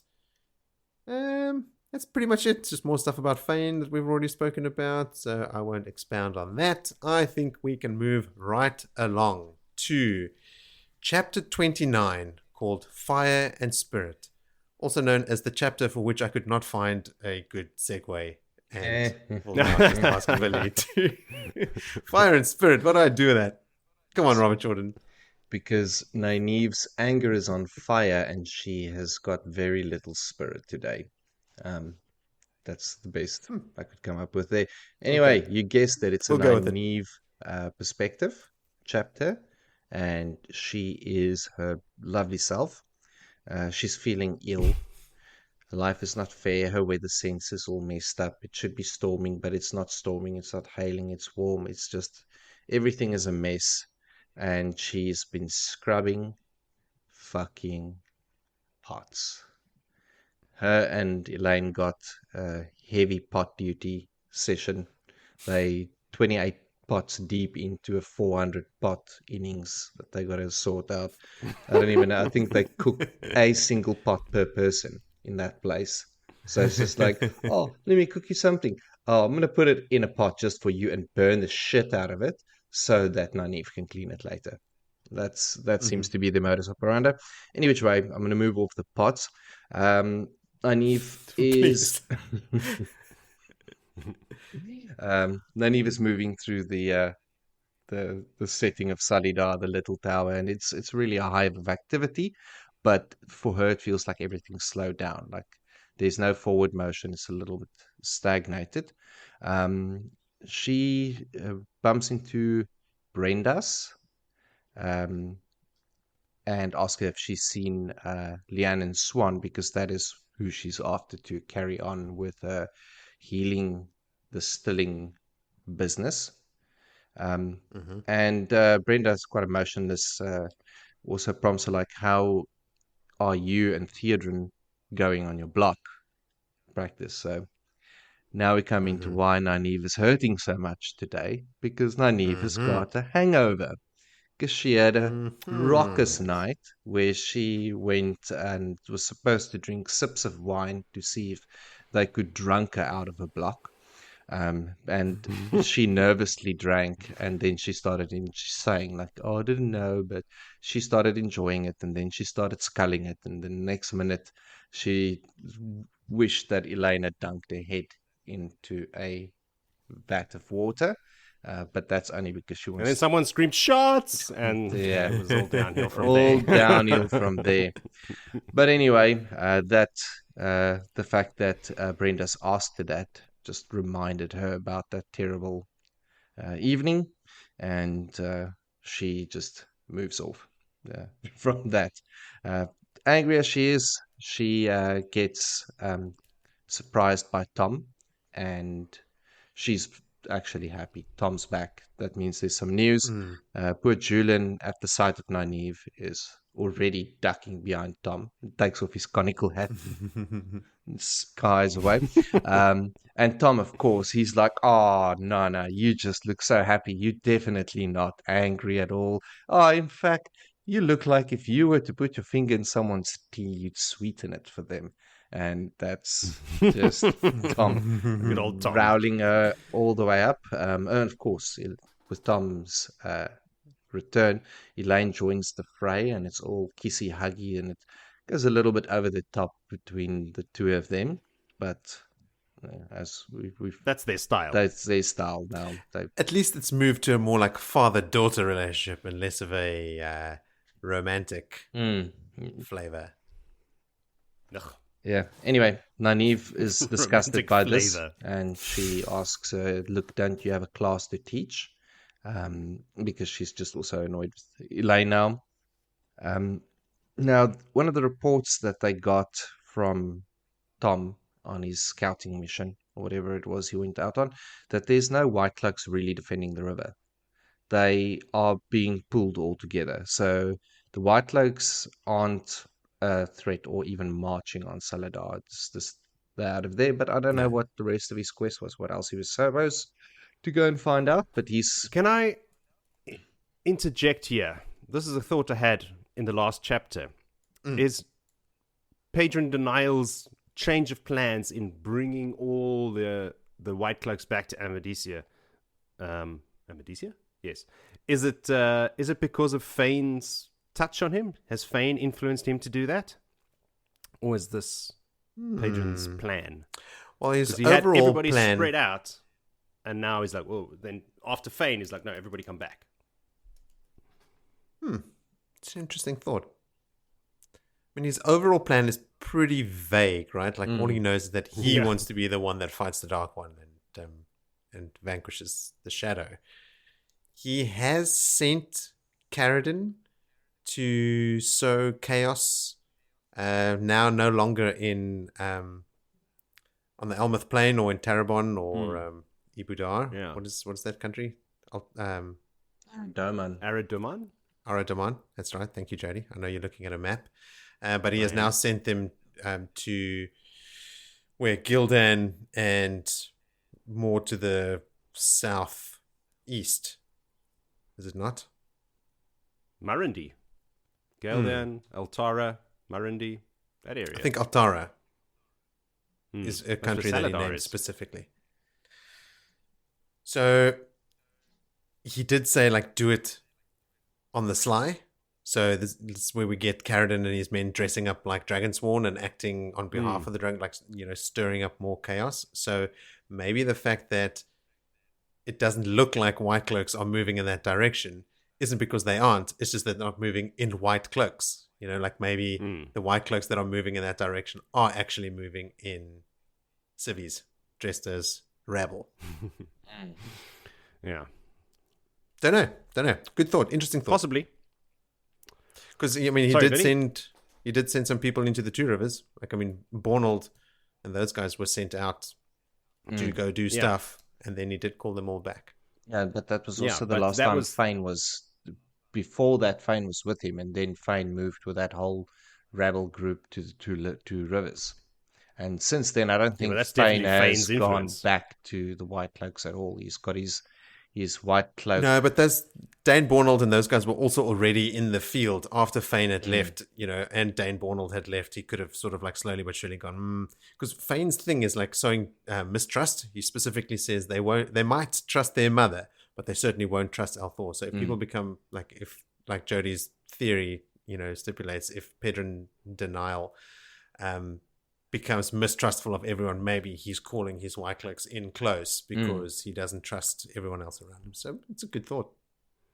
Gets all the pawns off the board, so to speak, clears the way, get all those, because they were everywhere. They were up to the White Tower. They were in Tarvalon. They were. Valder himself. Yeah. Maybe when Valder returns to the the Fortress of Light. Maybe his interactions with Niall will tell us why Well, he's calling he them all is back. pissed about it. I've read that chapter, and he's like, "Why the fuck was I called back? We were so close to, Witches. finally squishing them." And Oh, you've read about possibly Valda coming taking- back already? Yes, and he can't understand why he's been brought back. It doesn't Okay. make any sense to him. Okay. It's probably what sparked that thought. Indeed, that and other sparks. All right. We got news of Morgaze. There is over 100 different Morgaze rumors that's floating around, and all of them have different endings and lives and deaths. But and this is now between Tom and Elaine. And Elaine says, look, she's made her peace that her mom's passed away and moving on. She's not going to harp on dead rumors. But Tom actually had the right rumor there that she is in the Fortress of the Light, being held against her will or being aligned with the White Cloaks. And Elaine's like, Mother will never do that. Like, no foreign army will ever. The actual truth is the thing that makes it go, okay, no, she's dead. Yeah. Yeah, it's so unbelievable. Can't be. Yeah. Okay, then Tabitha summons Tom and Julian to come face up Tabitha. against the sister Tabitha. Ibiza. That's her new name. Ibiza. And Nynaeve with a sigh then moves on. Okay, well, I'll go sigh and just work with Logan. And on their move that Elaine has now accompanied her with to find Logan, she asks about the bracelet. And turns out Elaine didn't want to wear the bracelet because Murrigan has gone and said something to Brigitte, and Brigitte decked her and gave her a whipping of note. And the pain coming through the bracelet was just too severe, so she put it in a pouch. But yeah, Nynaeve's just keen. All that she's keen on is learning, healing, and fixing. That's all that she is interested in. Nynaeve, that is very meek at this moment to Elaine, and I think this is a little bit of her trying to get her toe back, because when Elaine was drunk, she dunked her and like treated her like shit, and when Nynaeve was drunk, Elaine was like, oh cool, cut loose, Yeah. let your hair down. Do you need a hand? She says, yeah, it could happen to anyone. It happened to anyone. It did. Yes, indeed. So Nynaeve wants to run away still. The idea of running away is still there, but now there's the instruction from Brigitte to Uno that if either of them asks for horses, no, there's no running away. So kind of like a decision has been made there by Big Sister, and like, they don't have that much power with their entourage, it seems. Now, Nynaeve then goes to Logan, and she sits down with him, and she starts making her complex weaves, delving and feeling and figgling. But the whole time she's doing sort of circuit breaker reboots in this healing in his head. She's going like flick switch, just like in Jurassic Park, like pump the switch, pump that switch. But she's not paying attention to what she's doing. She's like kind of, oh, okay, just a little bit of fire and just a little bit of spirit just over here. And then while her head is still thinking something else, she just realizes Logan's eyes, and she just at that moment knows, oh shit, what have I done? And she flicked his light switch back on for him, and his eyes went bright like a puppy. And then that moment, she's like screaming and shielding and Salidar and call for Screaming. Sheriam and tell her that I've healed him. And it's just big sparks and big panics. But yeah, she delves to find the emptiness in him, the little hole, and fix it. And that is the end of that chapter. Huge moment. Very. I thought you were going to bleed over into my chapter. No, I specifically didn't want to do it. It was like you just getting to the biggest part. I saw you contemplating it. And I thought about just actually like stuff it. Let me just take a little bit of glory, but no. It is such a big moment, and they don't Yeah. dwell on it like we'll see going forward. Like this year is fixing Swan, fixing Lene. It's big. Logan is also like pivotal in the last battle. You know, he's the one that breaks the seals. Like he is also loyal to Rand. He's almost as strong as Rand. Like he's a powerful Ashaman and a powerful ally later. Min's viewings of him, like, you know, crowned in glory and stuff are still to come true. Also, they couldn't even heal Severing in the Age of Legends. Nynaeve is a boss. It's cool. Like even Elaine, like she's one of the Supergirls, right? Like who sort of like lifts big pots of water and stuff without thinking and can do like multiple weaves and stuff. And eventually in the story also becomes really, really powerful. I mean, she's like the only one that actually goes and joins the Green Archer and becomes like Battle Archer, you know, that sort of stuff. She's looking at what Nynaeve's doing and she's like, I don't know how you can do this. And that's Elaine, right? So some of those other Aes Sedai, not that they would ever show it or we ever read about it, but just seeing what Nynaeve is doing, not even in the healing, just in the delving, is like, it's reminding us, it was such a cool moment of like, remember, this is why you love Nynaeve, because she is incredible at what she does. And it was just cool to see after like so many chapters of us coming down on Nynaeve and her attitude and her behavior and stuff, just to see her do something really rad again. Well, it's like the pinnacle of it as well, where the pressure is on because they haven't been coming with new and exciting discoveries. Like they're not getting stuff out of Nynaeve she specifically decided to only channel the new discoveries through Elaine instead of herself and Elaine. I can't remember why that is. Because they were getting suspicious of the fact that she can't channel half the time. So it's amazing still that she can find these discoveries and when she has to be angry. So she was like, let's stop drawing attention to myself. And we'll read in Jody's chapter that like a lot of people don't believe her when she said she healed Logan because they think she's just going, I haven't discovered anything in a while. I better say that I've discovered something huge. But no. And she shields Logan by herself. Yeah. And he's almost as strong as Rand. And she shields him. But he's not trying to escape.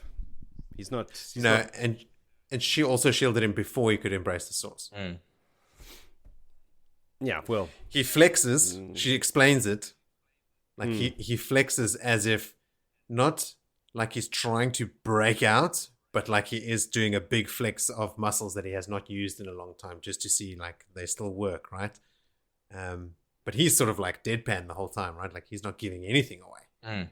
Willie, I think you said like his eyes light up like a puppy, but like that's what we saw when we read it. What his actual reaction is, but I remember reading and going like, wow, he's, for someone who's just gotten that back, you know, after feeling the way he did after being gentled, like he is playing it very cool. And then like plays it innocent again in Jody's chapter, but we'll get to that.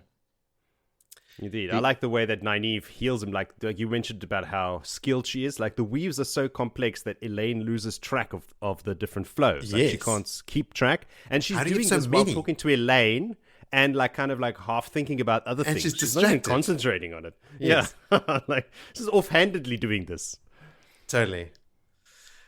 Did you guys also think, well, I'm always trying to connect dots that aren't necessarily there, but like when the chapter started and Nynaeve is like, oh, her head hurts and her stomach feels weird, I was like, Margideon's feeding her dodgy weaves again, you know, like she's been practicing and doing bad weaves. And then, nope, just good old hangover. Simple explanation we can all understand. Just a little very, very well, unfortunately. Drinking. Apparently, Nynaeve was carried back to her room singing. Amazing. I hope they have that in the show. I'm so bummed that happened like off page again. That should have been a whole chapter just to itself. I know. Just to get us to like her again a bit more. But maybe this was that little crumb or that little bone that RJ was throwing us. When she's walking, she notices Sheriam, Morven, and Morel. And as soon as Morel spots Nynaeve, she's about to head over. And Sheriam and Morven both hold Morel back. I wonder if they think that Morel is pushing her too hard, because they don't know what Morel is doing for Nynaeve with regards to Lan and what she promised Moraine and preparing Nynaeve for being full Aes Sedai so she can take on Lan's bond and all that sort of stuff. So maybe they are, like other Aes Sedai close to Morel are noticing and going, hold on. Take it easy. Don't smash her up the way you have been. What's funny is that Sheriam is Black Aja, and she's know. like, whoa, this is enough now. She's often acting in these chapters like the caring motherly figure that, you know, she is intentionally portrayed as.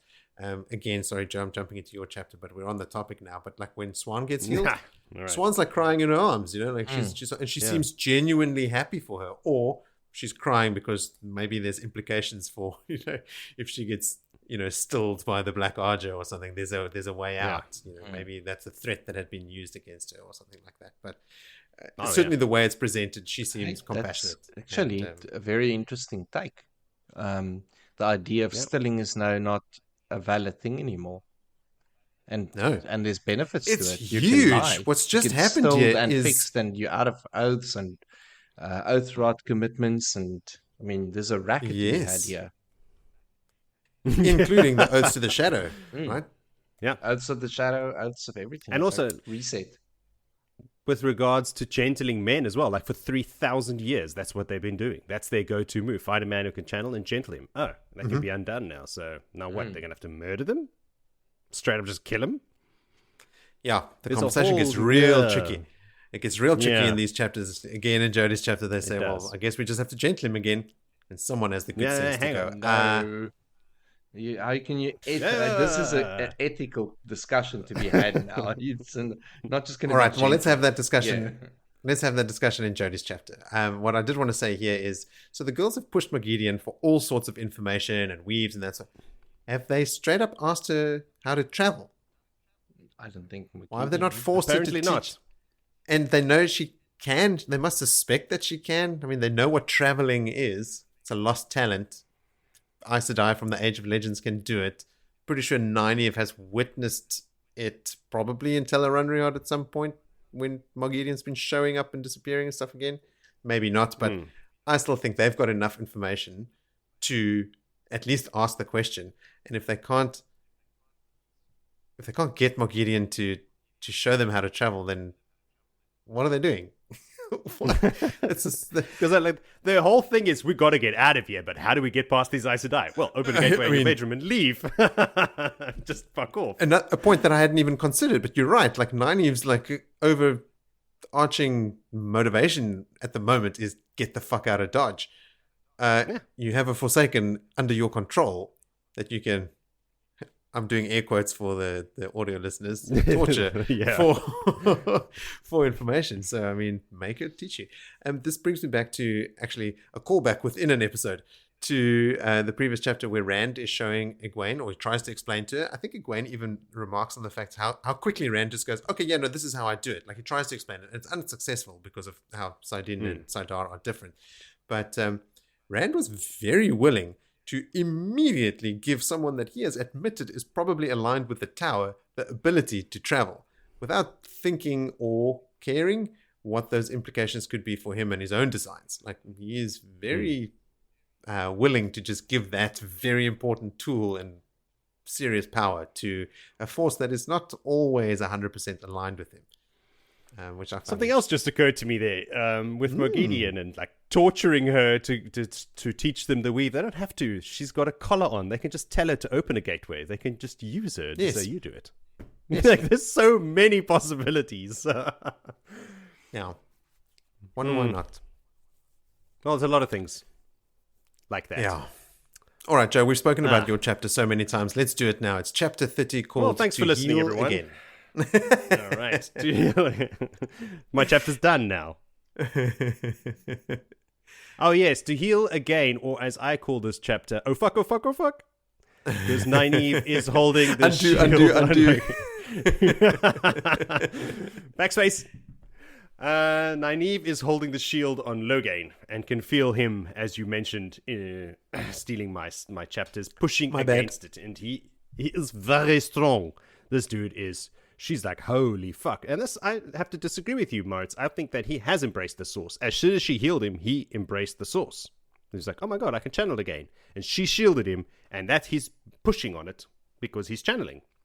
He's trying to flex his muscles, like to try out channeling again, but he's not trying to intentionally break the shield.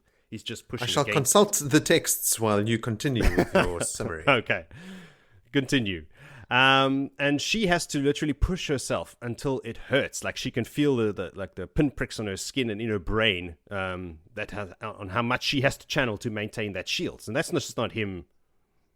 I don't know what, he's channeling. Yeah, he's strong. And she's trying to stop him. She's trying to block him.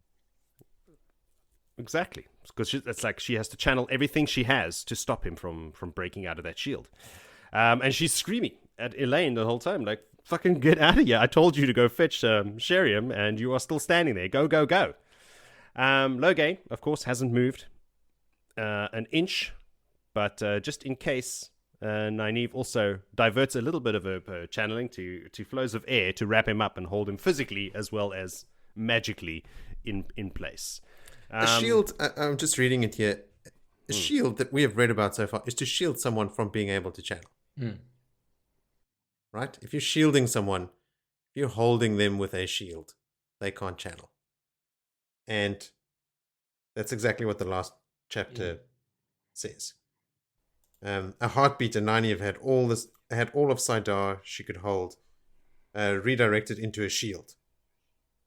Aren't they, when they shield you,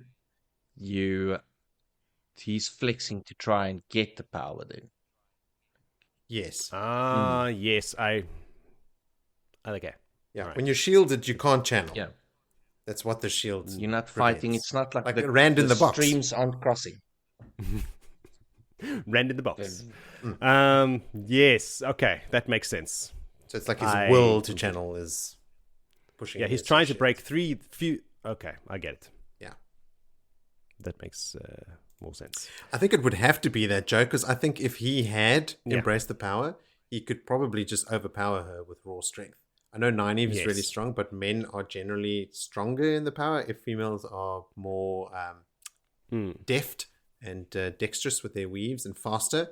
Men are, in terms of raw power, stronger, and he is almost as strong as Rand. Yeah. No, that makes perfect sense. The warder outside, Turvale, who's bonded to Beonin, pops his head in to check if everything's okay, because he noticed Elaine herring off. But Nynaeve convinces him it's all cool, please leave me alone, I'm busy. And he just goes like, uppity, accepted. Just gives her a wry smile, and he's like, everything looks fine. He looks inside, and Loghain's just sitting there, all cool as a cucumber. So he's like, Logan's reaction, Willie, when I went back and I read the text, Logan's reaction was a slight widening of his eyes. Yes. That's all he gives away. Shining like a puppy. Notoriously shiny things, puppies. Yes. Loghain tells her, Nynaeve, that is like, hey, listen, no need to freak out. I'm paraphrasing, of course. He's not going to attack the whole village of Aes Sedai right now, but she's not taking any chances. Like, I'm not going to kill you all or try. This is a stupid lost cause. Plus, our objectives align right now. Like, I'm on your side, and you guys are taking down the Red Arja. Like, I'm cool with that. Like, I'm on board. He tells her that he's not going to cause any trouble. But you know who is going to cause trouble? Because I did once see a guy who's going to cause big trouble one day. And I thought, like, if only Nynaeve knew, she would be like, yeah, I know that guy. I changed his nappies. I babysat him, smacked his bum when he was naughty. So I can deal with that guy that you think is going to cause big trouble for the world. This is that scene from Caemlyn where he was brought in chains, remember? And Rand was shining like a beacon. You mentioned this quote in the Eye of the World in Caemlyn. I did indeed. Pull the pin out of that one. Yeah, finally. Wow. That pin's been there a long time. Mm-hmm. It's all rusted. You sure you can get it out? The plastic tip has come off and the pin is still in there. So eventually, eventually, the door bangs open, and Sheriam and Ramanda and Morel and Nassau and Morven and Takima and Lelaine and Janya and Delana and Baratine and Bionin, among others, walk in. This breaks Nynaeve's concentration, so she loses her anger and she loses the source, but someone, we don't find out who, just immediately puts the shield back on him and reestablishes it right away. He had his chance there when the shield is down, but he didn't take it. You see? He's not trying to... He's also facing a lot of Aes Sedai here. Probably wise. You see, because he's not looking for trouble. My point stands. So Nassau wants to know, what's all this about healing Logain? What's this all now? What? He tries to play it down and deny it. He's like, me? Healed? Is that what she's saying? Yeah. That's weird. I'm not healed. Never. The Aes Sedai don't believe Nynaeve, of course, as we spoke about previously, that they think she's just desperate to get back into everyone's good graces again. But Nynaeve is begging them to believe her, and like, you got to get more people onto the shield. Trust me. When they look to him, he's just like shrugs his shoulders, like, that's crazy. Except it's talking shit. What are you talking about? I don't know. Well, I don't know what she's going on about, mate. But they all channel together and they create a shield that a giant wouldn't get out of, apparently, just in case. So they're like, all right, just in case Nynaeve is telling the truth, we can't take any risks. We will triple extra shield Logain. So they drag her out of there for questioning, past a very apologetic-looking Elaine, to the little tower. Along the way, they rip her a new one, but it does seem that some of them actually think that she may be telling the truth. So there's a lot of talk about, you're lying, I don't think you're telling. But Sheriam is leaning more towards believing her than the others are. Morel actually thinks her brain is swollen. Like, that's her medical diagnosis. Well, she has a hangover. Is swollen. So maybe her brain is So literally it has. But they're also trying to keep her angry. She figures out when she yes. gets to the other room. Yo, it spoils my chapters, eh? Oh, sorry. You guys want to take over from here? I'll just sit back and listen. Cut that. All right. When they get back to the little tower, word has spread, and it's like a yellow fest is going on in there. Like every yellow in town is there. What's her name? Nassau is also one of them. Dagdara. She's not to be trifled with. They confer a little bit, the Aes Sedai amongst themselves, just leaving her standing there, Nynaeve that is, and then it turns into what is basically a trial. You claim to have healed a man, like that's ridiculous, you're a liar, blah, blah, blah. Nynaeve all flustered and needs to be reminded of her rank, and Nynaeve's like, you gotta believe me, and they're like, hey, be careful, accept it, watch who you're talking to, and it quickly turns into an organized taunting session, even switching Nynaeve with flows of air, smacking on the butt to tell her to shut up and to answer and to da-da-da-da. They want her to do it again, and they drag in Swan and Leanne. And it dawns on Nynaeve at this point that they have been toying with her, trying to get her angry enough to channel so that she can try it out on Swan and Leanne and actually show them in person. So I don't know if all the Aes Sedai that came from the room where they had Logain believed her, or if they were all like immediately working like, okay, this is the plan, get her angry so she can do it again, like if they all just believed her and we're just probably pretending not to. Bit of column A, bit of mixy column B. match. Okay, there we I'll go. go with like maybe Like, don't use 20% believing her. 20%, I think it was more. I'm going to go 50-50. No, they're So all no one has jealous. to make any They're all decisions. jealous. They're all Controversial. jealous. So anyway, A lot of them the are. point is, it worked. They did get her pissed off. And she just wants to smack all of them in their shitty Aes Sedai faces. Swan is there, none too pleased to be dragged here, but Nynaeve tells her to shut up. Like, shut your fucking mouth. And grabs her by the head and starts retracing her steps. Finds that hole, that break where she sensed it before, and bam, glow of Salidar envelops Swan, and tears start to stream down her face. Everybody gasps. Oh! The yellows start throwing questions at her. Why that? Did you think of this? What about why that? fire? Did Why you- spirit? No. Why are you using earth? Fire? What the fuck are you doing? Leanne is standing there with a hopeful smile on her face. Nynaeve sees her, walks over, and then heals her too. Much less rough than she did with Swan. She gives But before Leanne a she- little smile as well. Yeah, before she starts, she tells the yellows, like, watch carefully now. There's not going to be another chance for you to see this Love done that. in a long, long time. Mm-hmm. So everybody's paying super attention. No tears from Leanne, though, when she is healed. Just a rib-crushing hug. There was tears from me, though. Then the yellows are already starting to think about how to apply Nynaeve's weaves and techniques to all kinds of healing situations. They just leave her standing there and start chatting among themselves, completely ignoring Nynaeve. But it's a good thing. Like, they've just learnt. I mean, they must have seen some shit now that they've never even thought of before. Not just the healing of a still person, but the way that Nynaeve does it as well. Like, they'd never considered She's using rocked fire their and world. earth. Yeah. Like, what? As they This say, is a like, whole new healing form. is a thing of air and spirit. Yeah.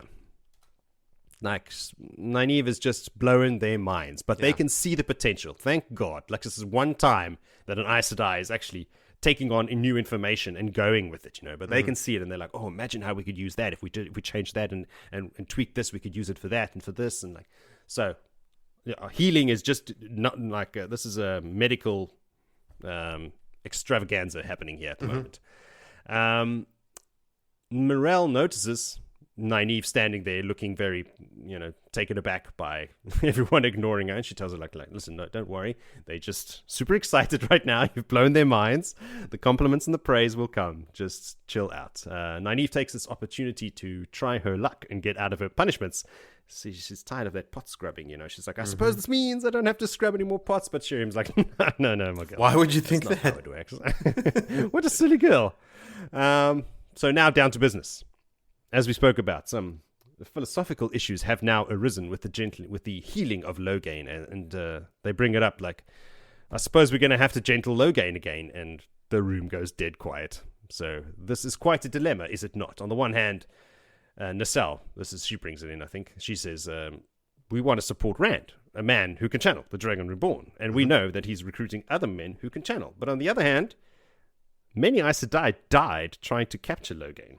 So did they die for nothing now that he's healed? Like, thanks a lot, Nynaeve. Really threw a spanner in the works here, didn't you? Sheriam suggests at this moment that Nynaeve leave the room for this discussion, and Nynaeve's like, well, no need to tell me twice. I'm getting the fuck out of here. And leaves them to discuss this very perturbing question.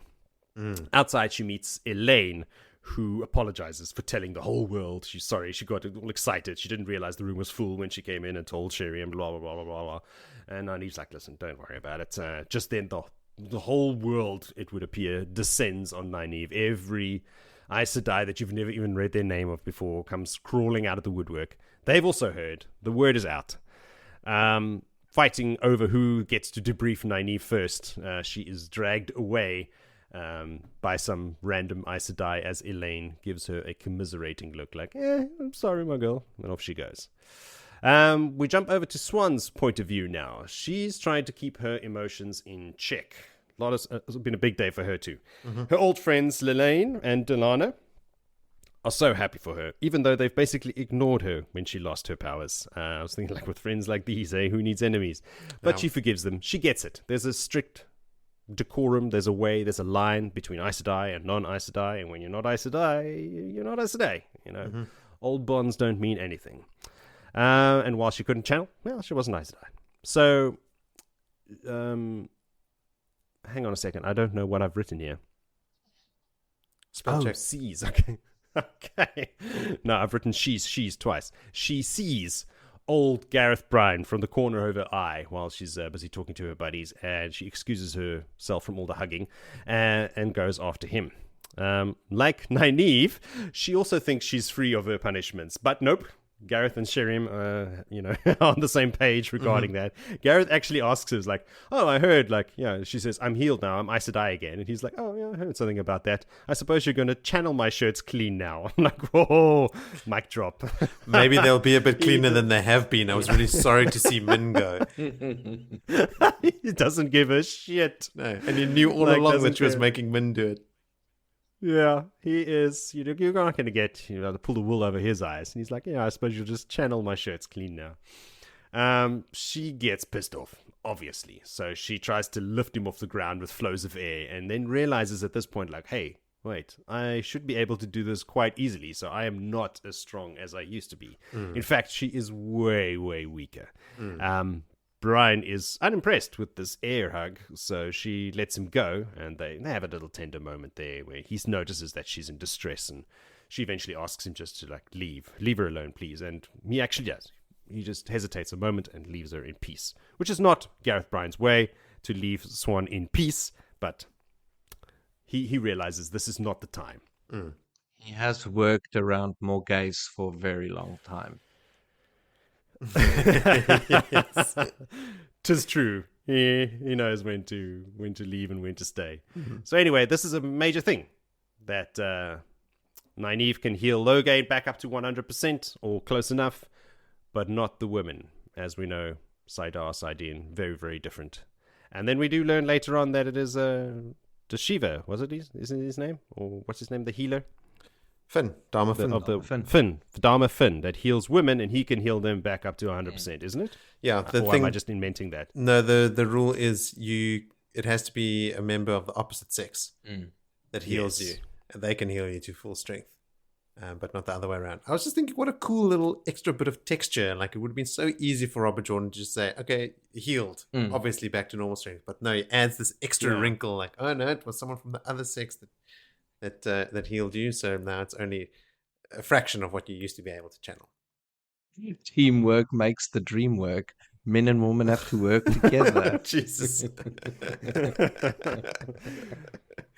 There you go, next t-shirt. It's a cool way to keep Swan and Leanne from just assuming their old positions, even if not the titles, but like their authority. Because this is where we start learning about the pecking order with the power, right? Yes. So it's a cool way to keep Swan and did I say Sharon before? I mean Swan and Leanne. They are now channeling again, but they are way down on the pecking order because of their low strength, and it means that they can sort of just not hide behind Egwene, but they can keep a low profile while coaching Egwene in the ways of being an Amyrlin. Yeah. Where are we now? Swan is crying about Ulrich. Oh, yes. All right. Yes. So, yes, we left. Brian was unimpressed with her, but they have that tender moment. Of course, yes. Like, it's, emotional day for Swan, like I said before. Like, also like that day I had when I watched episode 3 of The Last of Us. Tears, tears, tears. If anybody listening who hasn't watched that yet, go watch it. Yeah. Also, being healed has restored the effects of the broken bond from her dead warder. Yeah. Didn't see that coming. We've discussed it on this podcast. Yes. I didn't see it coming in this show. I didn't see it coming. Listen, there's lots of shit that we talk about that I don't see coming later. So, yeah, the fact that she now feels that loss again, anew. She had lost that when she was stilled. But it's back, and that just reminds her about that bitch Elaida and what she did, and now she's just angry. And also, I love Gareth. Wait, what? No. All right, and then she's realizing now that she feels like she says, I can't fall in love now, and then she stops herself. Wait a minute, am I falling in love? So yes, we talked about this earlier in this very episode. Very, very easy to understand how she falls in love now. Leanne is there, down the hallway, watching her with sympathy. And they chat about dealing with dead warders. Leanne has some experience here. Hers, Anjin, also died, and they talk a little bit about how to get over that and deal with that pain. But she says now at the end of that conversation, Leanne, that is, that she's ready to have more than one warder now. It's like, you can't keep a Damani girl down. She's going to take the green and have 4 warders, not 1. Yeah. 4. She's like, I'll take 3, I'll take 4. You just let me have him. So they talk about their plan to manipulate the little tower, and their plan has now changed. Previously the plan was, because they're not Aes Sedai, they have to do it this way. But now that they are Aes Sedai again, and are they Aes Sedai? They're going to have to talk to the Hall about that. They can have a different approach to getting their plan enacted. So they both sort themselves out, wipe the tears, and go battle the Hall of the Little Tower face to face. We pop over to Elaine's point of view. She is lying on her bed waiting for Nynaeve, who comes stumbling in. Exhausted, not drunk this time. And pissed off still, but so tired that she can't channel. Her pissed offness doesn't work here. So her hatred of Aes Sedai has been rekindled. That's always good to know. They've all been fighting over her and finding all different kinds of ways to get her to channel and break her block. So it's been a horror shit show for her this whole evening. Now there's a whole new section of Aes Sedai who have decided to take it upon themselves to break Nynaeve's block, so they can get more out of her, obviously. Not for anybody else, not for Nynaeve's sake. Elaine is sorry now that they didn't leave when they had the chance. We've spoken about this as well. She says, like, yeah, we could have just woven disguises that Mogi taught us, inverted the weaves, and just walked out. And Nynaeve's like, fuck, I never even considered that.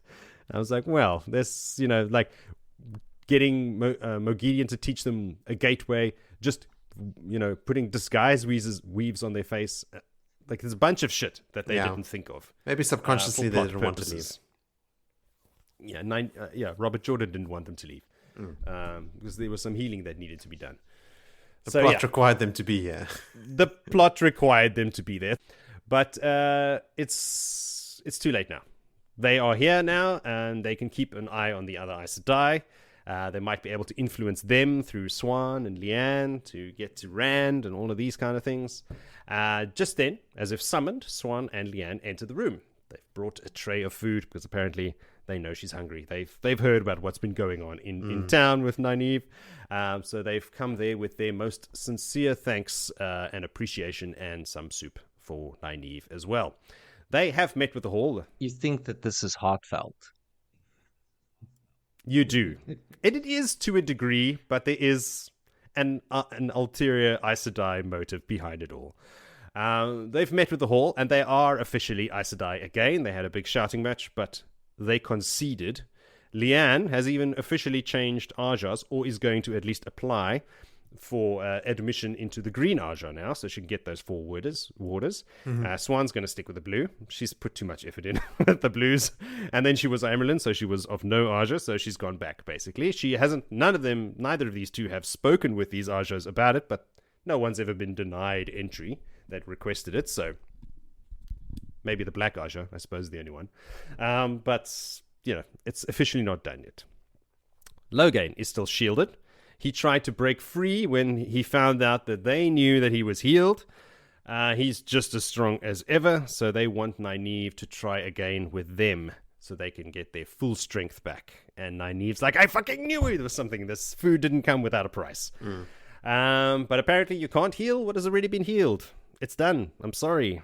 Tough shit. And this is where we learn about that hierarchy and that pecking order among the Aes Sedai. Yeah. Like, it's not on age, it's not on your knowledge, it's on your use of the power, it's how long you spent as a novice and when you were raised to accept it and how quickly you went to Aes Sedai. Like, it's like, again, 4 pages of shit that if you want to go read, feel free.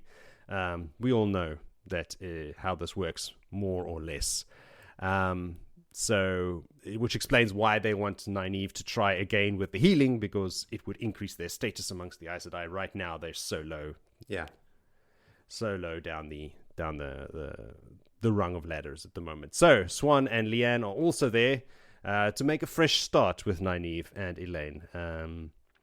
They can be friends, or at least crewmates on the same boats. And of course, there's a fishing metaphor from Swan here. But they do agree to be friends. So the whole dynamic is now shifting around between them. All it took was healing something that everyone thought was impossible since the Age of Legends for Swan to be friends with someone else. That's all. But since they are friends now, Nynaeve... yes. Surprised Nynaeve didn't think of this before. Nynaeve wants to know, since, hey, we're buddies now, I got a question for you. What happened in Tel'aran'rhiod with the Wise Ones in their last meeting? Swan does not want to tell them. But Leanne's like, hey, we're buddies now. Should you tell them, or I will tell them? So we find out what happened with the Wise Ones. Elaida's embassy has reached Caerhun. Rand met them and seems to be toying with them. The Aes Sedai didn't make fools of themselves in front of the Wise Ones for once, and Egwene will be at the next meeting in Tel'aran'rhiod, which is like, oh yay, Egwene's coming back. The they're very stoked about that. Before they leave, Nynaeve tries her luck one last time to get out of scrubbing pots. But no, you're going to keep scrubbing pots until you're Aes Sedai, which is in like 5 chapters, so don't worry about it. Then, spoilers. Damn. Yeah, she tries to get Swan to influence the hall to get her out of this pot scrubbing, but she's like, no, I'm not going to do that. We're friends, but we're not such good friends. Nynaeve passes out immediately. She's actually still sitting upright in the chair with a tray of food on her lap, so Elaine puts her to bed. But lays awake herself for a while, still thinking about going to Rand to guide him through this whole Aes Sedai negotiation and other things. She thinks about maybe bonding him as well. Like, well, yeah, she's already got one warder before she's a full Aes Sedai. In for a penny, in for a pound. But eventually she falls asleep herself and wakes up when Swan and Leanne come back before dawn, before Nynaeve's even awake, to try the healing, but it is then discovered that what is healed cannot be healed again. It's done. No takebacks. We switch over, point of view, to Delana. She is finishing up a meeting with Swan after they failed to heal her again. She's come looking for help. From what I could tell, I read this quickly this morning as I finished up my notes. She's there to get the dream to Angreal because she wants to meet the wise ones in Talanriad. Is that correct? Sure, why not? Sure, okay. That's what she's there for help. But Delana's surprised because they used to be buddies. She was one of the people that was hugging her last night as well when they were novices. She's realizing now that she's way, way stronger than Swan. So this whole dynamic has just been flipped on its head. She was the ambulance seat, then she was nothing. Now she's an Aes Sedai again, but she's above her. It's like, whoa, this is all super complicated shit. But she says, like, look, I'll see what I can do, basically, and escorts Swan out. She's met at the door by a novice who's brought a guest who is looking for Delana by the name of Halima Saranov. Dun, dun, dun. Here's old Halima. So our theory previously about that woman that was up in the window, not Halima. Yeah. She's only just arrived. Halima shows her the Black Aja hand signal. They have hand signals, which is, when I was a kid, a zap sign. Yes. I don't know if you guys... I don't know if... someone the finger. I don't know if zap sign translates to other countries either. I don't know if that was a South African thing. I don't know. Was it? Zap sign, yeah. He zapped me. Yeah, so what, like that? No. Yeah, I don't know. toffee. Was that like up yours, toffee? No, but this is the sign. No, that's the sign of the Black Aja, yeah. Oh, really? Is this the sign of a Black Aja? Yes. Yeah. Yeah. So we're saying the word this a lot, but this is an audio medium. So what we're doing is putting our thumbs between our middle and index fingers, and that's how it's described in the book. Where in South Africa, where we grew up, that's the equivalent of giving someone the middle finger. Yes, in South Africa, I don't know. Hey, listen, international audience of listeners, if you have that same gesture, rude gesture in your country, let us know if it's just a South African thing. And also, do you call it a zap sign? I don't think they do, and I don't think they use that one. And to be very honest with you, I don't think I've used this in... Wow. No, this 30 is what years.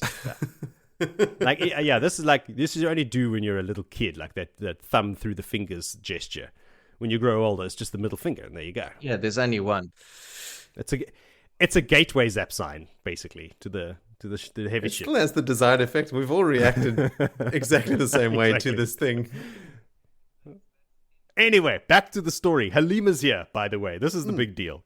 So, yeah, showing her the sign, but that sign is for Black Aja, for Aes Sedai. And this woman can clearly not channel Salidar. Yes. That woman can channel Saidin.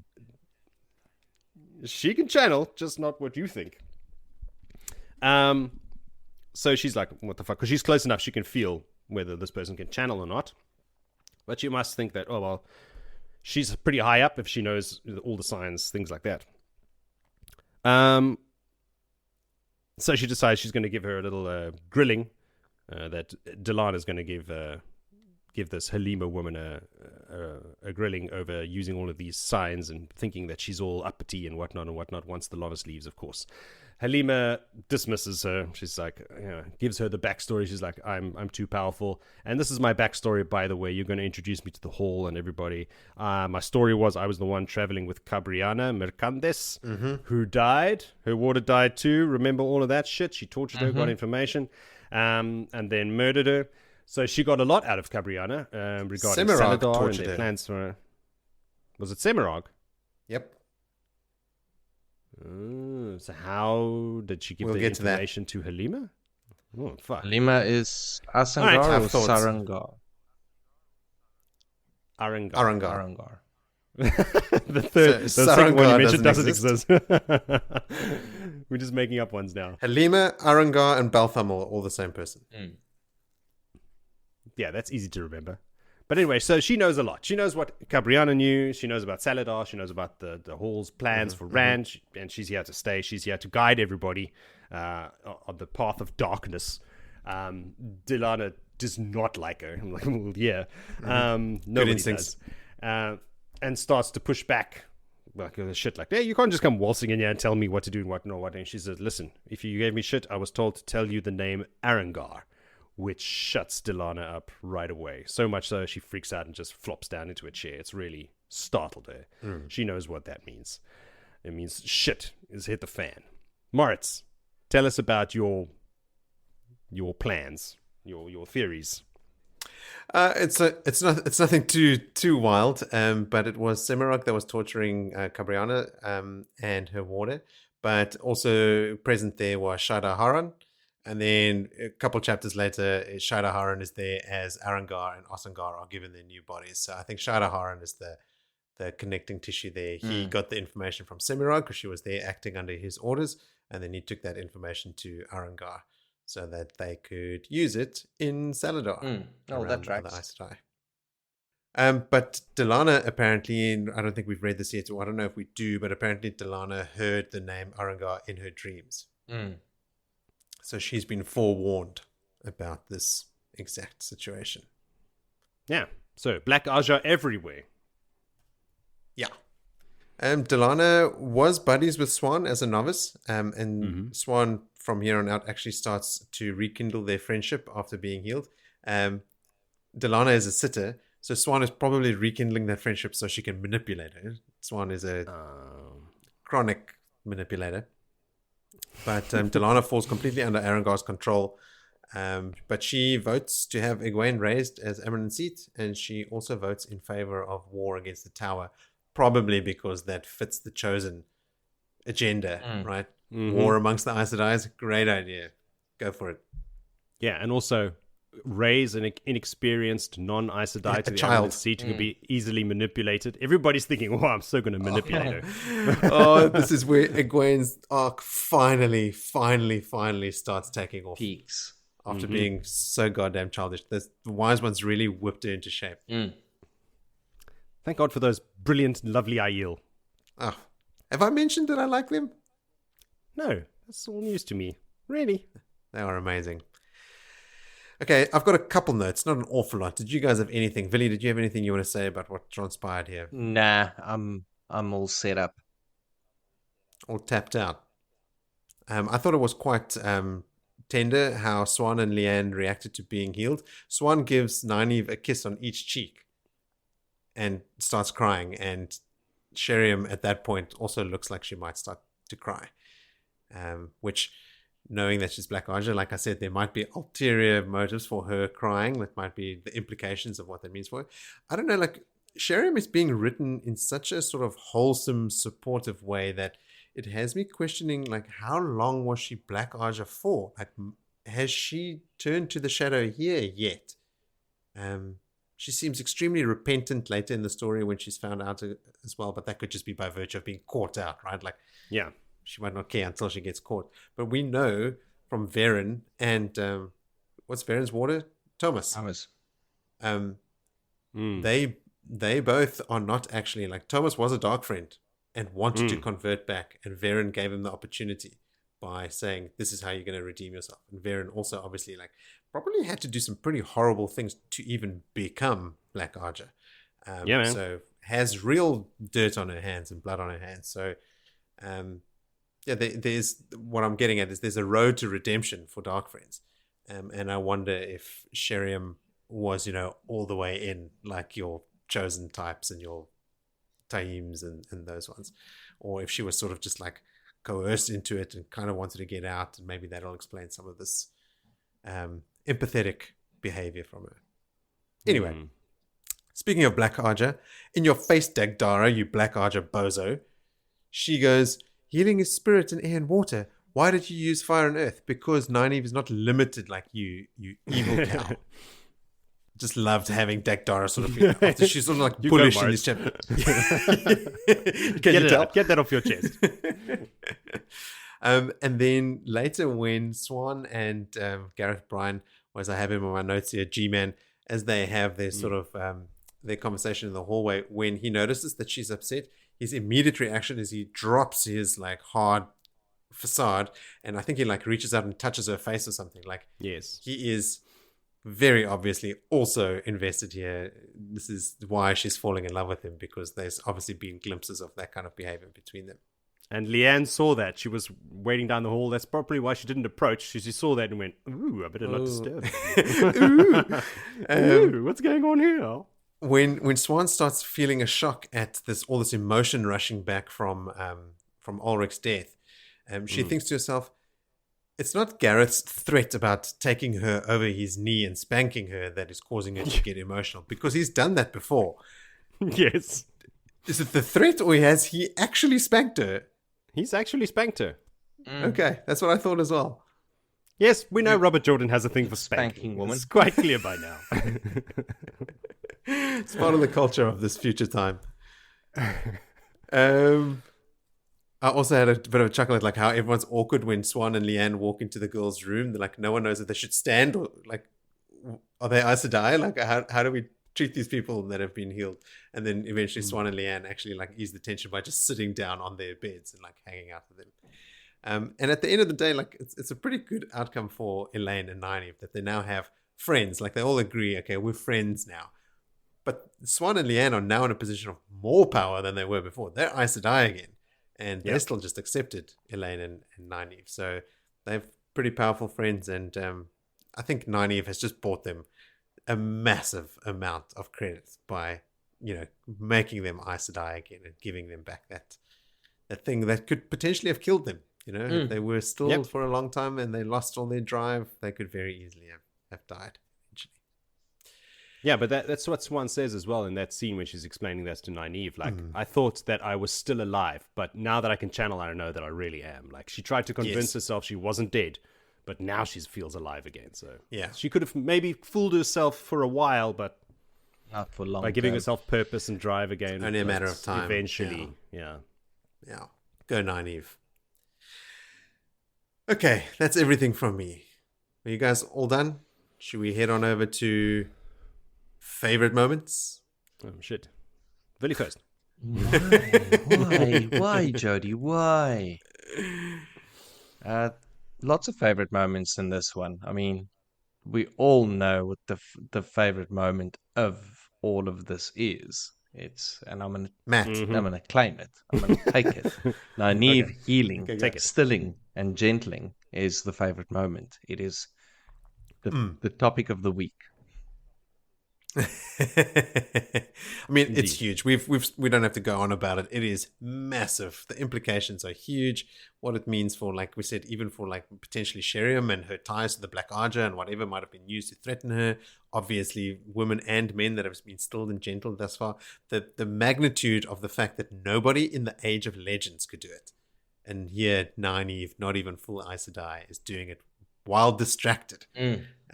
That just gives Nynaeve so much credit that she's so badly needed in my eyes after the last couple books now. I have a note on that. This is like twice in this chapter of mine. You cannot heal what has already been healed. Really?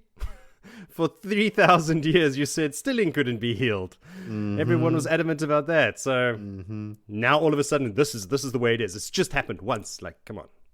Later in the story, Nynaeve heals the madness that the men have suffered from the taint.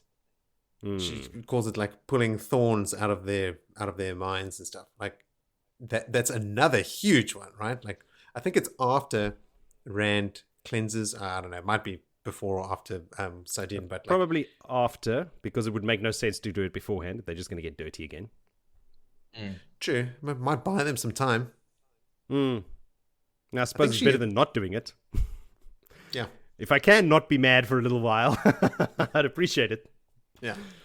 But yeah, that's absolutely huge. And that's another thing that they say, you can't heal madness. Well, actually, And Nynaeve. Just take the thorns out. Simple. Jody, I'll give you a bit more time to think about your favorite moment, because mine is very closely related to Willie's, but it is specifically Elaine marveling at Nynaeve's complex weave while she is delving and also distracted. And like when she shows it to the other, the Yellows and Dagdaro, who apparently knows more about healing than all the other healers put together, all the other Yellows put together. They're all shocked at what she's doing. And also, yeah, like I said, specifically Elaine noting on, like, I don't even know how you're keeping track of all these weaves. Like, Nynaeve is streets ahead of everyone else, which makes me feel nice and warm and fuzzy inside. All right, Joe. I think yes, we're all on the same page. The best part of this is the healing, all right? And then all the different aspects around it. So I will go with Logain after being healed. Just kind of like looking at the Aes Sedai and him shrugging and like, oh, I don't know what this crazy woman's talking about. Like trying to play it down. He's very cool. Very, like trying to slide under the radar. Yeah. And then when he gets found out, like he's like, fuck, I gotta get out of here. Tries to break free, but it's too late then. But like how he's all like just shrugging when they look at him like, I don't know. And then later, the gig is up. Let me try for real. And yeah. pushes hard. Yeah. Huge things, huge events in this stretch. Any honorable mentions? I've got one, which is just the way that Rand deals with the Aes Sedai embassy, fooling them about the gold, which is now my headcanon. His Aes Sedai promise to come to them when he's ready. I promise you'll know when I'm ready. And the trick he plays on them by asking like, oh, and how's Alviarin? And then, like you said, Joe, I think it is his Taveran nature that forces the words out of Galena's mouth, which is just so pro. And I just had to, do a little tip of the hat to Tom and Moiraine for coaching him. All right. So to our listeners, send us your favorite moments. Do so by leaving us a voice message on our website. Just go to the homepage right at the bottom. There's a button, click it, speak, and we'll play it on the episode if it's airworthy. But otherwise, you can. Our standards are pretty low when it comes to what we put on the air. So yeah, go for it. It's true. You can't just like hit the record button and go blowjob, blowjob, blowjob, blowjob, blowjob. Well, you could, but it won't get. That's a very specific reference that only very few South Africans will realize. There was a on the Afrikaans on RSG, the Afrikaans news channel. There was a very well liked doctor or psychologist who used to give advice, and people would call in, and a guy called in once doing exactly that, just saying that over and over and over again to see how far he could get before they kicked him off there. But if you don't want to risk the threat of being kicked off the air, you can just use any of the other social media links in the episode description below. Just tap and go and you'll be sent to the right place. The easiest one being just tweet us at Blood and Ash Pod on Twitter. In the episode description, you'll also find links to our merch store where we sell some cool t-shirts and a link to our Discord server, lovingly curated by number one fan Adrian. Next time on Blood and Ashes, we will cover chapters 31 through to the end of chapter 36. That is Red Wax, and ending with The Caemlyn is Raised. I wonder what that chapter's about. It's about bees. Sometimes it is very on the nose, and other times it is fucking vague. But this time, I know. Joe, you sent a photo this week saying, screw this, I'm reading ahead. I'm too invested. And it was the cover page for specifically that chapter. Yes, indeed. And that's 6 chapters, but like you said at the beginning of the show, Joe, they are getting quite short now. I think we've probably got about 4 or 5 episodes left of this book, and then it's on to Crown of Swords. But until then... What do you call... Oh, no. What do you call a pirate that pisses on people. Pirate that pisses. A wee pirate? No. R. Kelly. 16-year-old girls. I would have got it. Pretty sure you promised us 2, Joe. That's wrong. I have I got a silly dad joke. What was the silly dad joke? Yeah, I know my wife left me because of my gambling problem, but I know I can win her back. Ah. Oh, yes. There we go. That's the good shit. Willie likes the first one better. No, that's way wrong. That's I have some jokes about nuns as well, but we'll leave them for next time. We will. So, until next time, Okay. sleep well and wake. Goodbye. bad.